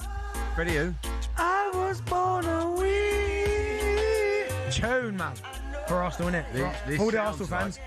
This sounds like, in this sort of weather, it's like the music. The music, man. That's for all the Arsenal fans out there in the heat, outside the Emirates, just won the league. What out there now? McGregor. Man, they've been there since we won the league, man. It's outside just last night. Yeah, but that was after you beat Palace. You played Palace, right? No, they'll be there tonight. They'll be there now. It's Driver talkSPORT, me, Andy Goldstein Darren Bent, in partnership with Jack Starting Brands for every man still to come. We'll be discussing Hull getting promoted in Bentley's EFL corner. Just quickly, Antonio Conte has announced that he will leave Napoli 12 months after winning Serie A before finishing second this season. What? You don't. None of them do they? Nuno Espirito Santo is facing the sack at West Ham, we know that. Do you think that's nuts, by the way? A little bit, yeah. But they probably want to start again. But he was brilliant at Wolves in the champ. He was, but surely get him out. It'd be a great... They've got a good enough squad. Mm-hmm. Yeah, but and they've got a good enough manager. A lot of those players will be out there. Not a lot. A fair few. Who will? The Wolves players, quite loads of them. No, West Ham, you mean? I mean, yeah, West Ham, yeah. I think a few of them will, yeah. Okay. Like Fernandez is gone. He's a good player. Yeah, of course he will, yeah. Bowen's Somerville? Yeah, Bowen. No, I think he'll stay, Somerville. Okay. Bowen's the one I look at and I'm really Question, fascinated to see what happens I there. think he'll go. Let's talk about Spurs. They could have been playing Championship football. They survived. Hello, Andy. How are you? How we doing, gents? Good, man. Are you all right? Yeah. Good day. Bad yesterday. Well, nervous. How Nervous was it? yesterday. Where were you watching it? What were you going through? I was at my nephew's son's 18th birthday, and they are all Chelsea and West Ham fans. I was the only Spurs fan there.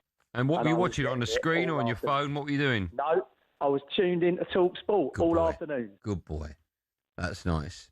So we're asking one of the questions we're asking is, was it a blip? Will it happen again next year? Etc. What's your view on what's going to happen in the next 12 months for Tottenham? Okay, so getting De Zerbi in, yeah, okay, good move. This all hinges on the promises from the board. That they've promised De Zerbi 300 million to spend. Are they talking 300 million in the summer or 300 million over 10 transfer windows or whatever? What we need, exactly what DV said earlier, wholesale changes. I think it's come out today, that only something like 12 of the squad's going to be retained. The rest can all just basically go. But basically, Tottenham have got to stop shopping in like Tesco's and go back to where they were, but even go better. Go start shopping in Harrods. Sorry. Yeah. If you're shopping at Tesco's, I'm intrigued to see who's coming out of Tesco's. What players are you saying at Tesco's? And if they're Tesco's, what's Marks and Spencer, Waitrose are above Sainsbury's? Okay, so if you sort of take it on this way, Benny, right? Declan Rice is a Harrods player. Yep. Yeah. Richarlison is a Tesco's player. Yeah, but Richarlison was a while ago. Can I ask a silly question? Right, hold on a minute. Andy. Hold on, right? Conte begged Daniel Levy to get Richarlison in that window, so he spent 40 million on it. Yeah, go on. Why on earth would Declan Rice go to Spurs? What makes you think you can attract top-class Harrods players? It's impossible. Right. Best stadium in the country. Right. Training facility second to none. Well, a lot of big clubs now have great right. Yeah, new style of football. What does that mean? What does that mean? Already, go on. What's new? Okay, go on. I'll give whatever that means. I'll give you that. Yeah. New style of football, right. And the promise of taking the club forward. And I do believe that the Lewis family have agreed to abolish the old wage structure and pay wage. But why? Okay, let's just say Kvaratskhelia is a Harrods player. Yeah. Why on earth would he choose Spurs? I'm not in charge of the club, Andy, am I? No, but you said Spurs should be shopping at Harrods. Why on earth? It's not Harrods. Okay, let's go to the next one. Let's talk about what's the next one down. Sainsbury's. Let's go Sainsbury's. No, Waitrose up there. Your Waitrose, right? Yeah. Right. Why would a player who can choose from any club he wants on second tier level choose Spurs that aren't second tier club? I don't think we're a second tier club, obviously, at the moment, but we will be. We'll be back. That don't mean anything. Of course you will be because you're a Spurs fan. But factually at the moment, you're not. I think you've got to be realistic. You can't attract a first, second, or even third tier player at the moment. And what I mean by tier is level. I don't mean tier of English football. The top players are going to go to Arsenal and Man City. Okay? And United now you're third. And Man United, right? If they're not going to choose one of those three, the next level down are going to be Liverpool, which probably on that cusp. No, Liverpool top draw. Okay, Liverpool as well. Then you got Villa. Then you got Chelsea still there as well. Right, that's the next level. Then after that, you've got Bournemouth, Sunderland, Spurs, etc. Spurs are on the third level here. I disagree. Well, they are. It's a fact. You can't disagree with that. That is a fact. Okay, well, look at if we take your team last season. Yeah. Andy, Man United finished one place above us. Yeah. And attracted Cunha. Yeah, but it's Man United. Yeah. But okay, let's take Harry Wilson at Fulham, right? He's going to hold on. Harry Wilson is going to leave on a free, right? Wonderful player. If all those clubs that I mentioned knock on the door, he's going to choose any of those before he chooses Spurs. He just will. Yeah, but Liverpool won't go for Harry Wilson, will they? Man United won't go for Harry Wilson. No, but I'm talking about, you said we should choose... We should go after... But they're not going to go to your club. They're just not. I disagree because, like I said, the wage structure's going to change. Okay, who are you go after? Name someone in European football you would like to see in a Spurs shirt next season. Do you know what? I knew you should ask me this. I was thinking about it before. I was waiting. Anyone on the planet? No, I'll give you one. No. Someone who's supposed to be leaving this summer. No, hold on. Tonali, okay. Newcastle. Tonali. Do you like Tonali? Yes. Okay. Why would he choose Spurs over every other club that I've just mentioned? I get where you're coming from, but isn't this where the board and De Zerbi, come in? No, I don't think it is. I don't think it is. Put the project to them. Look, Eze. Look at Eze. Prime example, Eze, right? All signed, till delivered. Arsenal knock on the door, and he just turned. Okay, I'll go to Arsenal. He's an Arsenal fan. Well, look at Alex Scott. Alex Scott at Bournemouth. He's already sort of said it. If Tottenham come knocking, I'm a Tottenham fan. I would be interested in going. Yeah, here you go. If Man United don't knock on the door, or Chelsea, or Arsenal, or Liverpool, or City. Yeah, I see where you're coming from. I just. That's what Bentley was saying. That you need to find absolute pearls and diamonds in the Championship. I think that's fair. You look at some of the great. Semenyo must be top of that list, right? Yeah, they're the type of players that Spurs should be looking at. Yeah, well, they need a whole new, 11, 12 players and better players. You know what I mean? You can't. I even believe I would, along with Richarlison, I think Solanke, needs to be let go as well. Would you take Jared Bowen? No. No. You wouldn't take him. Why? We've got Kulusevski and Kudus on that side. Don't need Jared Bowen. Well, neither have been fit this season. Okay, so we're forking out more money for another right winger. So that'd be three right. Okay, this one. What about Igor Thiago from Brentford, centre forward, just scored 20 goals? Great question. Yeah. Would he do it in a Tottenham shirt? Would he do it in a Tottenham shirt? Right, I tell you what. I'll give you the dance floor again. You've got anyone in Europe to choose from. Who would you like to see in a Spurs shirt? Anyone in the world? Anyone in the world? Yeah, go on. Anyone in the world. Anyone you want. God, the world is my oyster. Yeah, anyone. Do you know what? I'll take a returning Darren Bent. There you go. See, No, hold on. Serious question. And come on, name one player you think Spurs should go for. Well, okay, I'm trying to think. So, we need a decent keeper I would go for, but I cannot. Hey, I've got one for you. No. He's brought the question to the table. So when he says we can go for a grade A player. So just name any player in world football, Andy, that you like to see at Spurs. Okay. I would like to see the Bayern Munich forward that they got from Liverpool, and I can't remember his name. Luis Diaz? Yes. Why would he? You asked me a question, Ed. Who would I like to see? Why would he leave Bayern Munich to come to Spurs? Well, I think that Tottenham might be sniffing around Nicholas Jackson, which that'd be decent. I think that's a good signing. I think you got more chance of getting Robbie Jackson from EastEnders. Blimey, that's awful. I think James Trafford would be a good one for them. James Trafford would be. Thanks for your call, Andy. But that's my point, right? Is that a lot of football fans, not just Andy, I'm guilty of it as well. You choose, but we should be getting here. Man United at the moment, all right, they're my team. But if a club at the moment like Arsenal comes in, or let's take Man City, they're probably going to choose Man City over Man United at the moment. I will be intrigued. It's very close. When Pep, But you see what I'm saying? Yeah, of course. There's levels. They're not shopping at the top table. No, they're not at the moment. Still to come, we'll be discussing Hull getting back into the promised land, the Premier League. But first, it's time for No Googling. You're at Wembley. When was it, Saturday? Yesterday? When was that? Saturday, I was at Wembley. You were there. Awful. I've lost track of days. What is it? Monday today. We want to know who's the last player over the age of 30 to play for Chelsea in the Premier League. Oh, everyone knows that, doesn't they? Who's the last player over the age of 30 to play for Chelsea in the Premier League? Answer to that. And 30 minutes more stuff coming your way with me and Bentley after this.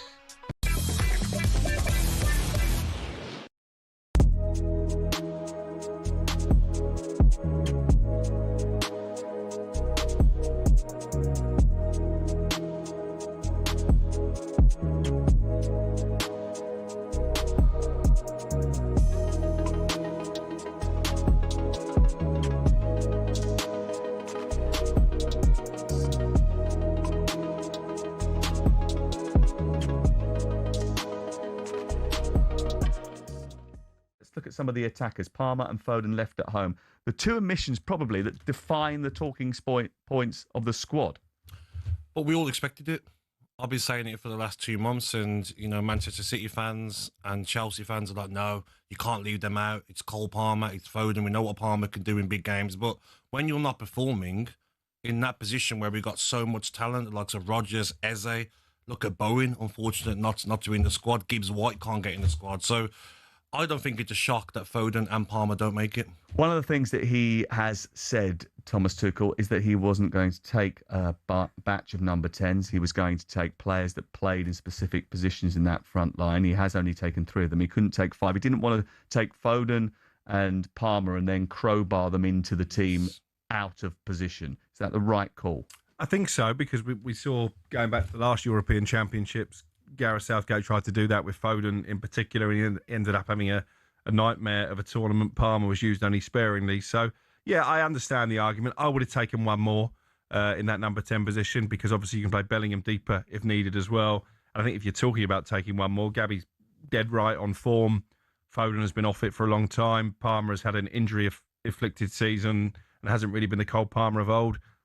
Morgan Gibbs-White would have been the one for me. You look at his numbers, his best ever goal-scoring season. He's carried Forest away from relegation danger into a major European semi-final. So I think of all the players that have been left out, he'll be concerned this morning. I was just thinking there, actually, can we lend a few of these to Scotland? They'd appreciate it. Unnecessary? Would you say unnecessary, stoking the fires? He is. I don't know whether that's an insult to England or Scotland at this moment in time. We'll dig deeper later. Morgan Gibbs-White, the joint most goal contributions of any English player in the Premier League this season, didn't make the squad. 17 goals, Europa League semi-finalists. Come up with some big moments as well when Forest have needed it most. As a Forest man yourself, does that irk you a little bit? I've looked at Gibbs-White's performances over the last 2 or 3 years. When he plays well, Forest play well. He does have dips in form, to be fair, and it's probably cost managers their job on occasion, to be quite honest with you. But let's be honest, we've all found ourselves raging at a referee's decision at some stage. Something like this? That is an absolutely shocking decision. They've got a case in that it was a bad decision. It's such a poor decision. Yeah, I think he's just made a bad decision in that instance. But what does it take to get to the very top level of football refereeing? You can apply to become a referee through your local county FA from as soon as your 14th birthday. After spending several hours either in the classroom or on the pitch, they'll grant you level 7 status, which allows you to officiate amateur games. Then you'll work your way through the ranks of amateur football, not reaching the National League until level 2.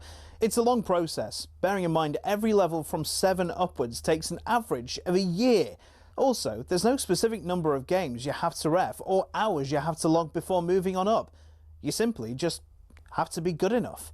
Once you're level 2 and have enough experience at a National League level, you can apply to the EFL to become a level 1 referee. Then it's on you to get enough experience to climb through the ranks and eventually become a Premier League referee.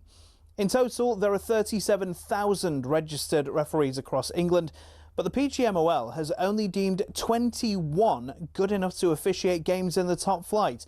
So if you want to make it to the top, there's less than a 1 in 1,000 chance of doing it, and it'll take you a decade to get there.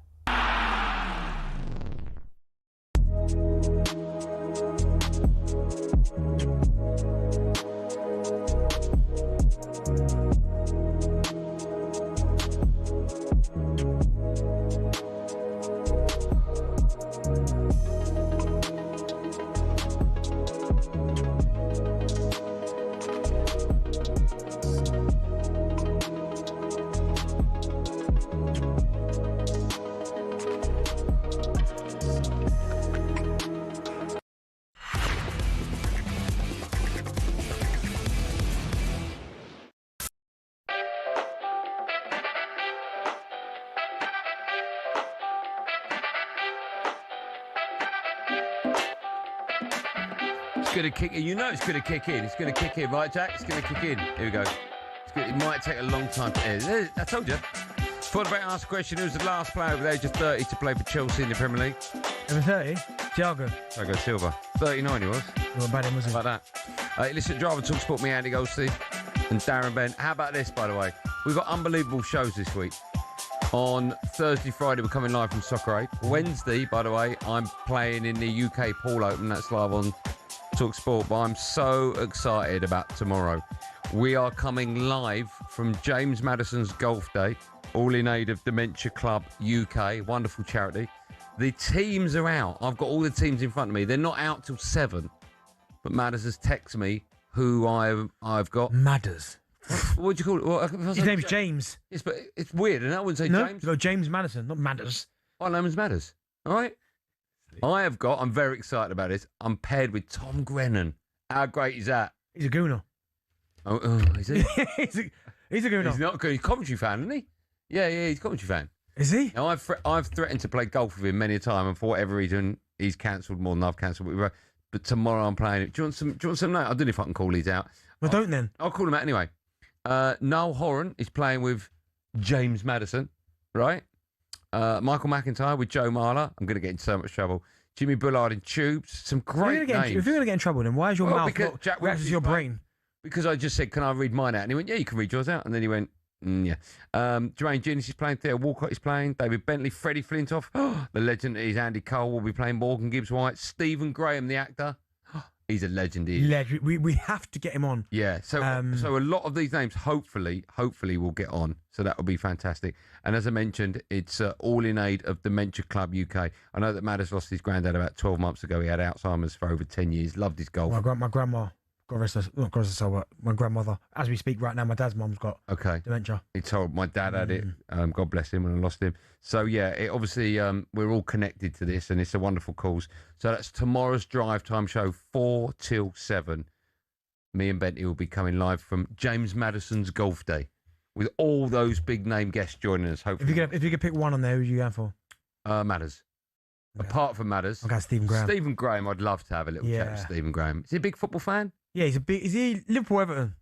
Oh, he's going to be one of them, isn't he? He's Red or blue. He's been to some serious shows, him. Oh, my goodness. Do you know what? He looks like the type of bloke you just have fun with. Yeah, he was brilliant in 1,000 Blows on Disney. Oh, yeah, I haven't seen that. You like that? Yeah. I mean... What's the one that won all the awards? Yeah. Adolescence. Is that right? Yeah. That was fantastic, wasn't it? Mm. Have you seen that kid now?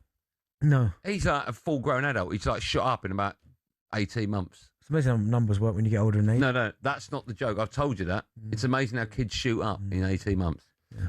What's the names like that? Who's the fellow Man United player that went over to Napoli? McTominay. Scott McTominay. Yeah. Apparently left Man United 1 year, was like 5'5", come back 6 months later. He is a monster now. He's a monster now. See that overhead kick thing he did to keep the ball in? No, but... Did you not see that? No. I mean, that was like a kung fu move. But I was going to say, the way it popped up on my Instagram the other day, his overhead kick to send Scotland to the World Cup, that, again... That doesn't get talked about enough. And not... See how high he is when he hits that? That is insane. Do you know what? Fair play to him, because he left Man United, like, people saying what's going to happen to him. He has turned himself into...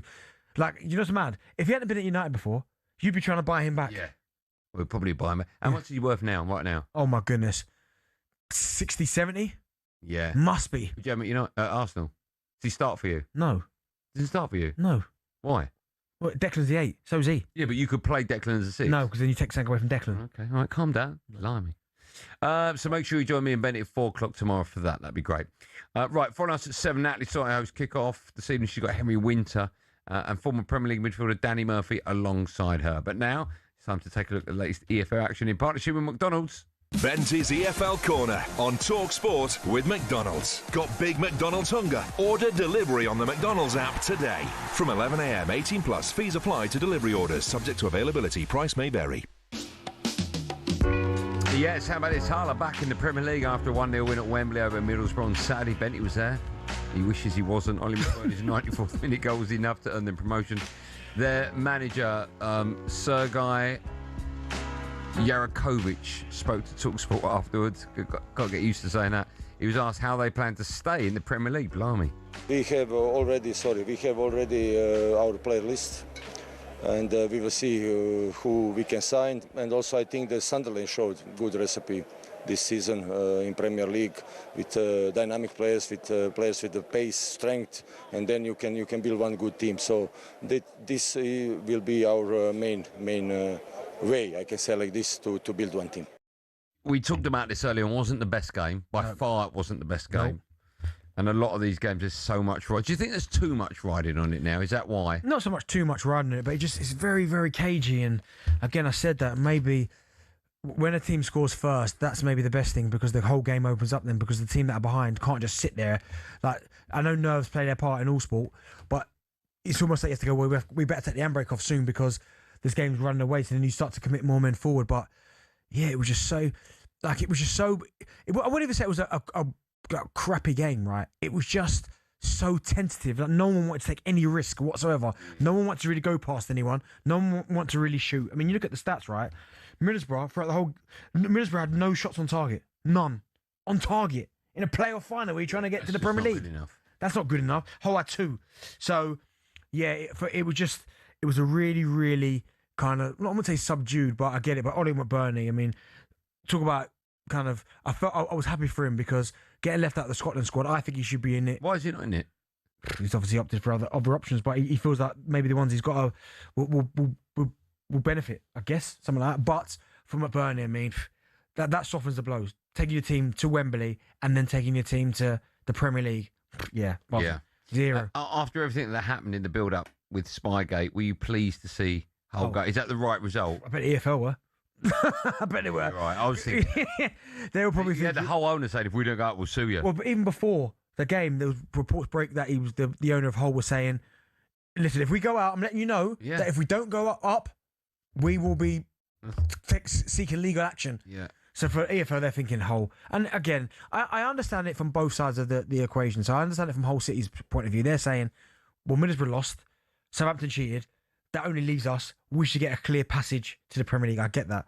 But from Middlesbrough's point of view, they're saying, well, we weren't given a fair opportunity because we were cheating again. So I get the fact that they deserve to be there as well. So, but I think Hull was the right outcome for sure. How much work do you think that Hull need to I was going to say, how much do they need to spend? But I'll tell you why I'm hesitating here, because what I want to say is the 3 clubs that are going up now in Coventry, Ipswich and Hull. Yeah.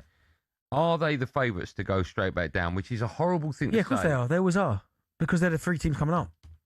Well, not just because of that, because now I look at the teams in the Premier League and I don't think Spurs will go anywhere near as bad as they are. No. And the rest of the Premier League teams look so established. I know that's nuts to say, but like Leeds flirted with it for a little bit, but in the end, they looked absolutely fine. And Sunderland, of course, have got Europa League football, so they're going to be nowhere near it, you would imagine. How difficult is it, not just for Hull, but Ipswich and Coventry to stay up? Yeah, it's going to be hard. I mean, I think Ipswich will do it. I think they'll recruit really well, and Ipswich Town will do it. But when you look at, so you got the bottom 5 teams that didn't go down. You got Tottenham, Forest, Palace, Leeds, Everton, right? Newcastle 12. They ain't going down. So of course the 3 teams coming up are going to be the favourites to go back down, but that's where you have to be. Leeds have done fantastically well, and so have Sunderland. So you have to. Sunderland's an anomaly. It's rare you get that. It only happens now and then. Ipswich did it back in the day where they got promoted. Mate, Ipswich did what? Got promoted to the Premier League and finished 5th in the Europa League. You're going back to like 90s, mate. No, we're not. When was that? 2000s. Only just? Nah, I think it might have been 90s. 95, wasn't it? No, what 95 was that? 98? 99 maybe? You going back to the 90s? No, it's 2000.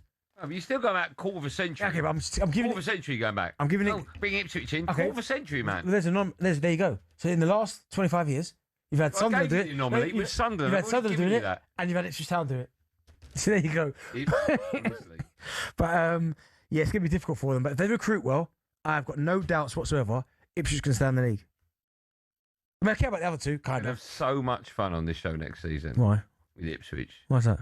And it's finished Tottenham 4, Ipswich 0. And it's finished Man United 6, Ipswich 0. Hey, well, listen. And it's finished last time in the league, it finished Ipswich 1, Spurs 0. Right. And how'd you get on that season? Fun. How'd you get on that season? Yeah, they went down. Yeah, they found it tough a little bit. But this time, the lap comes back home. There was a lot. Home? Yeah, from Man City. Yeah, the lap comes back home. Do you want Delap back? Yeah. You want him back, Joe? Yeah, what, another 12 goals? Yeah. How many Šeško get? Remind me. Just remind me of Šeško. Where do you 60 mil? Hold on, let me just check that. Who do you not have? No, wait there. Delap. Absolute garbage. Let's get Šeško. Absolute Let's get Šeško up. Obviously, you know, I mean, Man United, big man and that. Yeah, go on. Let's get the goals in. Have a look, go on. Yeah, the signals. No, I want his name. Signals broke. It's broke, is it? Look, here we go. 11 goals for Manchester United. Who's better? Yeah, I'm going Delap. Yeah, okay. 12 goals, Ipswich Town. Go on, Liam. See, it's not even started yet. I hope you go down. All thanks to our friends at McDonald's. Benty's EFL Corner on talkSPORT with McDonald's. Got big McDonald's hunger? Order delivery on the McDonald's app today. From 11 a.m, 18 plus. Fees apply to delivery orders. Subject to availability. Price may vary. Would you swap Shesko for Gyökeres? No. No, I think Shesko next season will be unbelievable. Okay, fair enough. All right? Oh, honestly. What? That's one to leave. We come back one with billions. It's billions. I ain't seen him. Today. Is he working? Dude, that kid, what's it honestly? Do you know, it's his birthday last week, wasn't it? Yeah. 14. He's grown, isn't he? And 1 more billion in the studio. And he's 14, you offered to buy him a drink. Bit weird that. Why? An orange juice? Is that weird? Okay, yeah. What's wrong with that? Well, you were in the picture. What picture? The one I posted on social. Nah, his it birthday. wasn't there, mate. You put me AI. Oh, little Ribena. AI. With ice. You were there. Obviously, you weren't buying. More me and Benny were after this.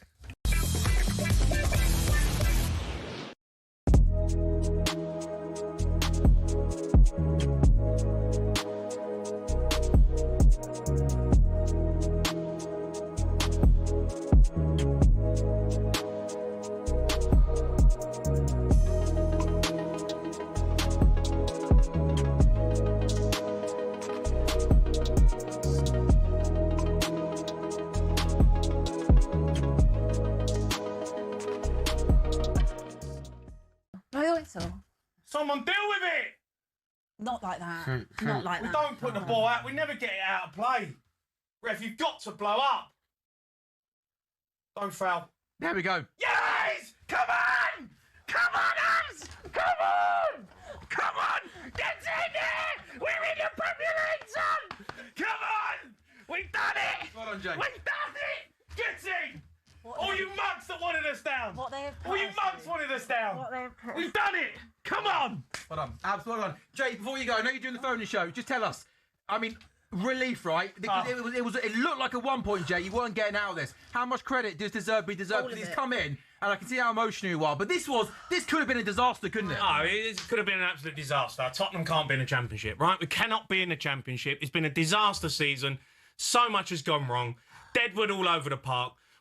We have got to just completely change everything. Get rid of the Deadwood. Get rid of all these players who have been absolutely garbage. We've got the man in charge, Roberto De Zerbi. He is a top manager. Roberto De Zerbi will do things at this football club. Just let him have the reins and let him get on. But he's got to get rid of Richarlison, Moani, all of them. Get rid of them. They're crap. They're absolutely crap. And we find a way to do it. And I have to say a massive thanks to Aston Villa for not turning up on that day and gifting us 3 points.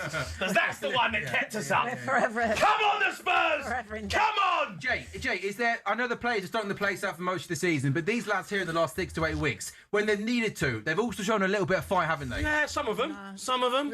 Some of them. The reason we've stayed up is because of De Zerbi, not because of them. I couldn't... Right. Honestly, could you care less if you ever saw any of them ever again?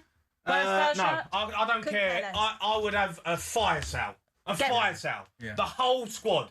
Anyone who wants out, gone. Get rid. Yeah. Don't want to see any of them. But again, Jay, this comes from upstairs now. Oh, he's got to go as well. Joanne Lange, get rid of him. The first thing they should do after a full-time whistle is sack him. Announce him. Sack him. Announce Vinay. Get rid of them. They should be first thing done tomorrow morning. Come on, son. Come on. Jay, how many receipts have you got to give? How many receipts have you got in the back pocket? Oh, I've got a few, mate. But you know what? It's embarrassing. Yeah, you can't celebrate too much. You want to celebrate, but it's relief, isn't it? It's embarrassing. It's actually embarrassing.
Driving talkSPORT, Andy Goldstein, the superstar. It's Darren Bent in partnership with Giacomo. Get fresh looks and great brands from Giacomo. Right, following us at 7.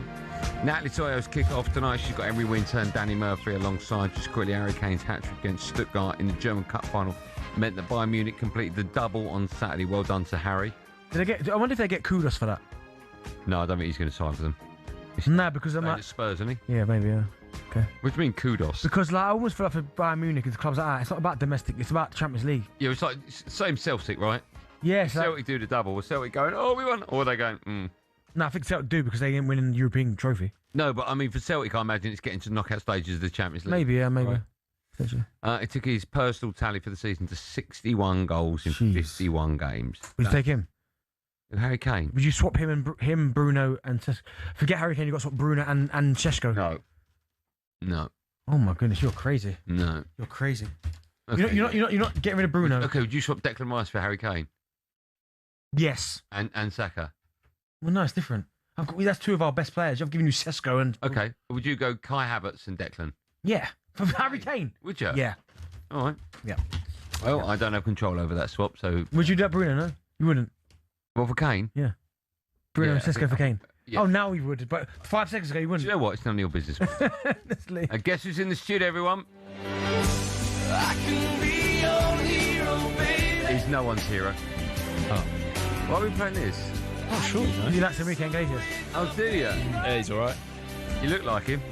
I know, I'm thinking of double glazing. You married to again? I call her Cove. Yeah. Do you know how he met her? He hired her for one of his videos. No, she was just in his video. Yeah, he hired her. No, he didn't. No, but he went, she's the one. Get her for the video. She was in the video, and that's how they... That is true story. It's like Billy asking that woman from Gladiators. Diamond. Next video. she won't be so crazy. I'm guessing she won't be. She's probably recovering from that awful... Have you spoke to her? No, she hasn't got in touch. Billy and Diamond from Gladiators. Yeah, no, she's having a year off. Maybe we should recreate that video. I can be you and Diamond going toe to toe, not literally toe to toe. What are we doing for the? Oh yeah, it's time for this. What are we doing? It's about the whole thing. How you been doing? Don't matter. It's about the heat wave, the heat. The group heat wave. You got a jumper on? Maybe. Bill? You got a jumper on?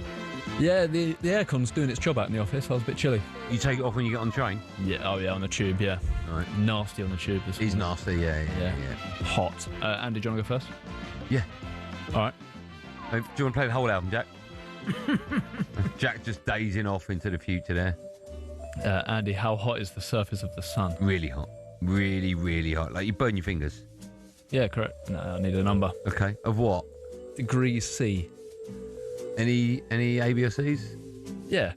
5,500, 55,000, 5 million. I'll go 5 million. I'll say it's the hottest number there. 5 million. Only 5,500. Only? Could you fry an egg on it? Probably. Okay. Cremate the egg. Fairly quickly. Cremate the egg. Yeah. Benty, finish the proverb. Red sky at night, shepherd's delight. Oh, now this is going to be good. Red sky at night, shepherd's delight. Yeah. No idea. Never heard of it before. Blue. Blue's the next colour you got. Oh, blue in the day. Yeah. While the birds are away.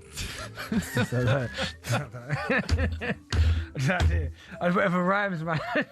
Oh, you've mixed about 4 there. That's so funny. No, it's not even blue. It's red sky in the morning, shepherd's warning. So. Okay, and what does that mean? Sorry, didn't you say that? No, I said red sky at night, shepherd's delight. Oh, right. Red sky in the morning, shepherd's warning. And what does that mean? Means if. Do you want to go a bit Jack. It means what? Something to do with the cows when they lie down, I think. Brilliant. Yeah, and to do with the weather. Yeah, I think so. Yeah. Andy, sticking with the sun. Hold on. I've got to finish sticking with the sun. Oh, sorry. Okay, yeah. It's not one of them. What is the record for the most children born to one woman? Sons and daughters included. Okay, what have we got? I think it's something like... I read this the other day. I think it's something like 80 or 90. 28, 69, 103. 103. Only 69? Oh, rubbish. 69? Yeah. Between 1725 and 1765. Joe's face, you want to go near that? Just walk down the gangways with a full 14-inch pizza. 16 pairs of twins, 7 sets of triplets, 4 sets of quadruplets. I don't know what car you'd even have for that. You've had twins, haven't you? Yeah, what car do you have for that? What? Well, you don't have one, do you? No, but still. Table for 70, please. Who's that? Who do you think it is? Benty, which of these was a famous weatherman? Yep. Michelangelo, Michael Fish, Michael Shark. Michael Shark, isn't it? Because Angelo's the painter. Yeah, and Michael Fish? Fish is the No. the manga. No, it's Michael Fish. Is it? Yeah, it's Michael Fish. Yeah. Michael Shark. Didn't he get something really wrong once, Michael Fish? Said like there wasn't going to be a storm in the next day. Yeah, and it was the worst hurricane ever. Yeah. Oh well. Well, Bill, that good knowledge. Cheers. Do you want one more each? Yeah, we've got time, Bill. We do what we want. It's a bank holiday Monday. Yeah, Andy, The Sun is Yellow. Correct. Yellow is a song by Coldplay. Yep. Their lead singer is Chris Martin. Give me 5 more famous Chris's in 5 seconds. Chris Waddle, Chris Hemsworth, Chris Columbus, Chris Evans. Chris Columbus. Christopher Columbus. Yeah. Chris Evans and Chris Evans. Yeah, oh yeah, 2. Yeah. Which Chris Evans? Captain America, legend. That was good though, isn't it? Very good. Chris Columbus. That's unbelievable. Benty, Here Comes the Sun is a Beatles song. Yeah. Name 5 more. What, Beatles songs? Yeah. 5 more what? Beatles songs. Help. Well, we can't help you. Yeah. Oh, jeez. Beatles. Beatles. No, come on. Just name another Beatles tune. It's probably the most famous one. Yeah, probably the most famous band in the world. Yeah. Yellow Submarine? Is that one? Yeah. Yeah, good. You got any more? No. I got a couple of like. Hey Jude. Yeah. Is that Beatles? I thought that was one of them. Paul McCartney. No, that's Beatles. Okay, Hey Jude. Beatles. I wanna hold your. Pardon?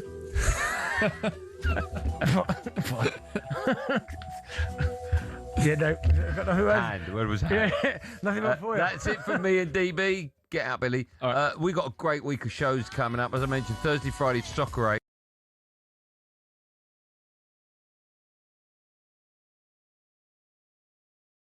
Do our show live from 4 till 7. So make sure you join us for that. Have a good evening. Play golf, everyone. Play golf. We're beautiful like diamonds in the sky. Shine bright like a diamond.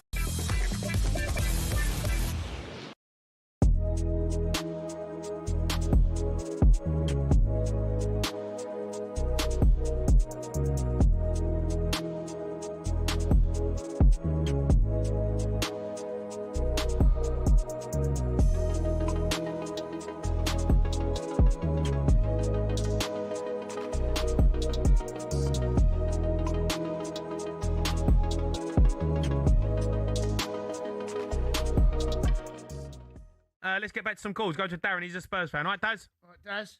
Hi. How are you, Daz? Relieved. I'm not celebrating like some of the fans that have come on from Spurs. I think they're ridiculous. The only thing I did when the whistle went, I turned to my mates who I go with every time, and we said we're relieved, and we walked out the stadium because we just had enough. And the way fans are behaving, and calling out Chelsea, that's ridiculous. We finished 17th. They finished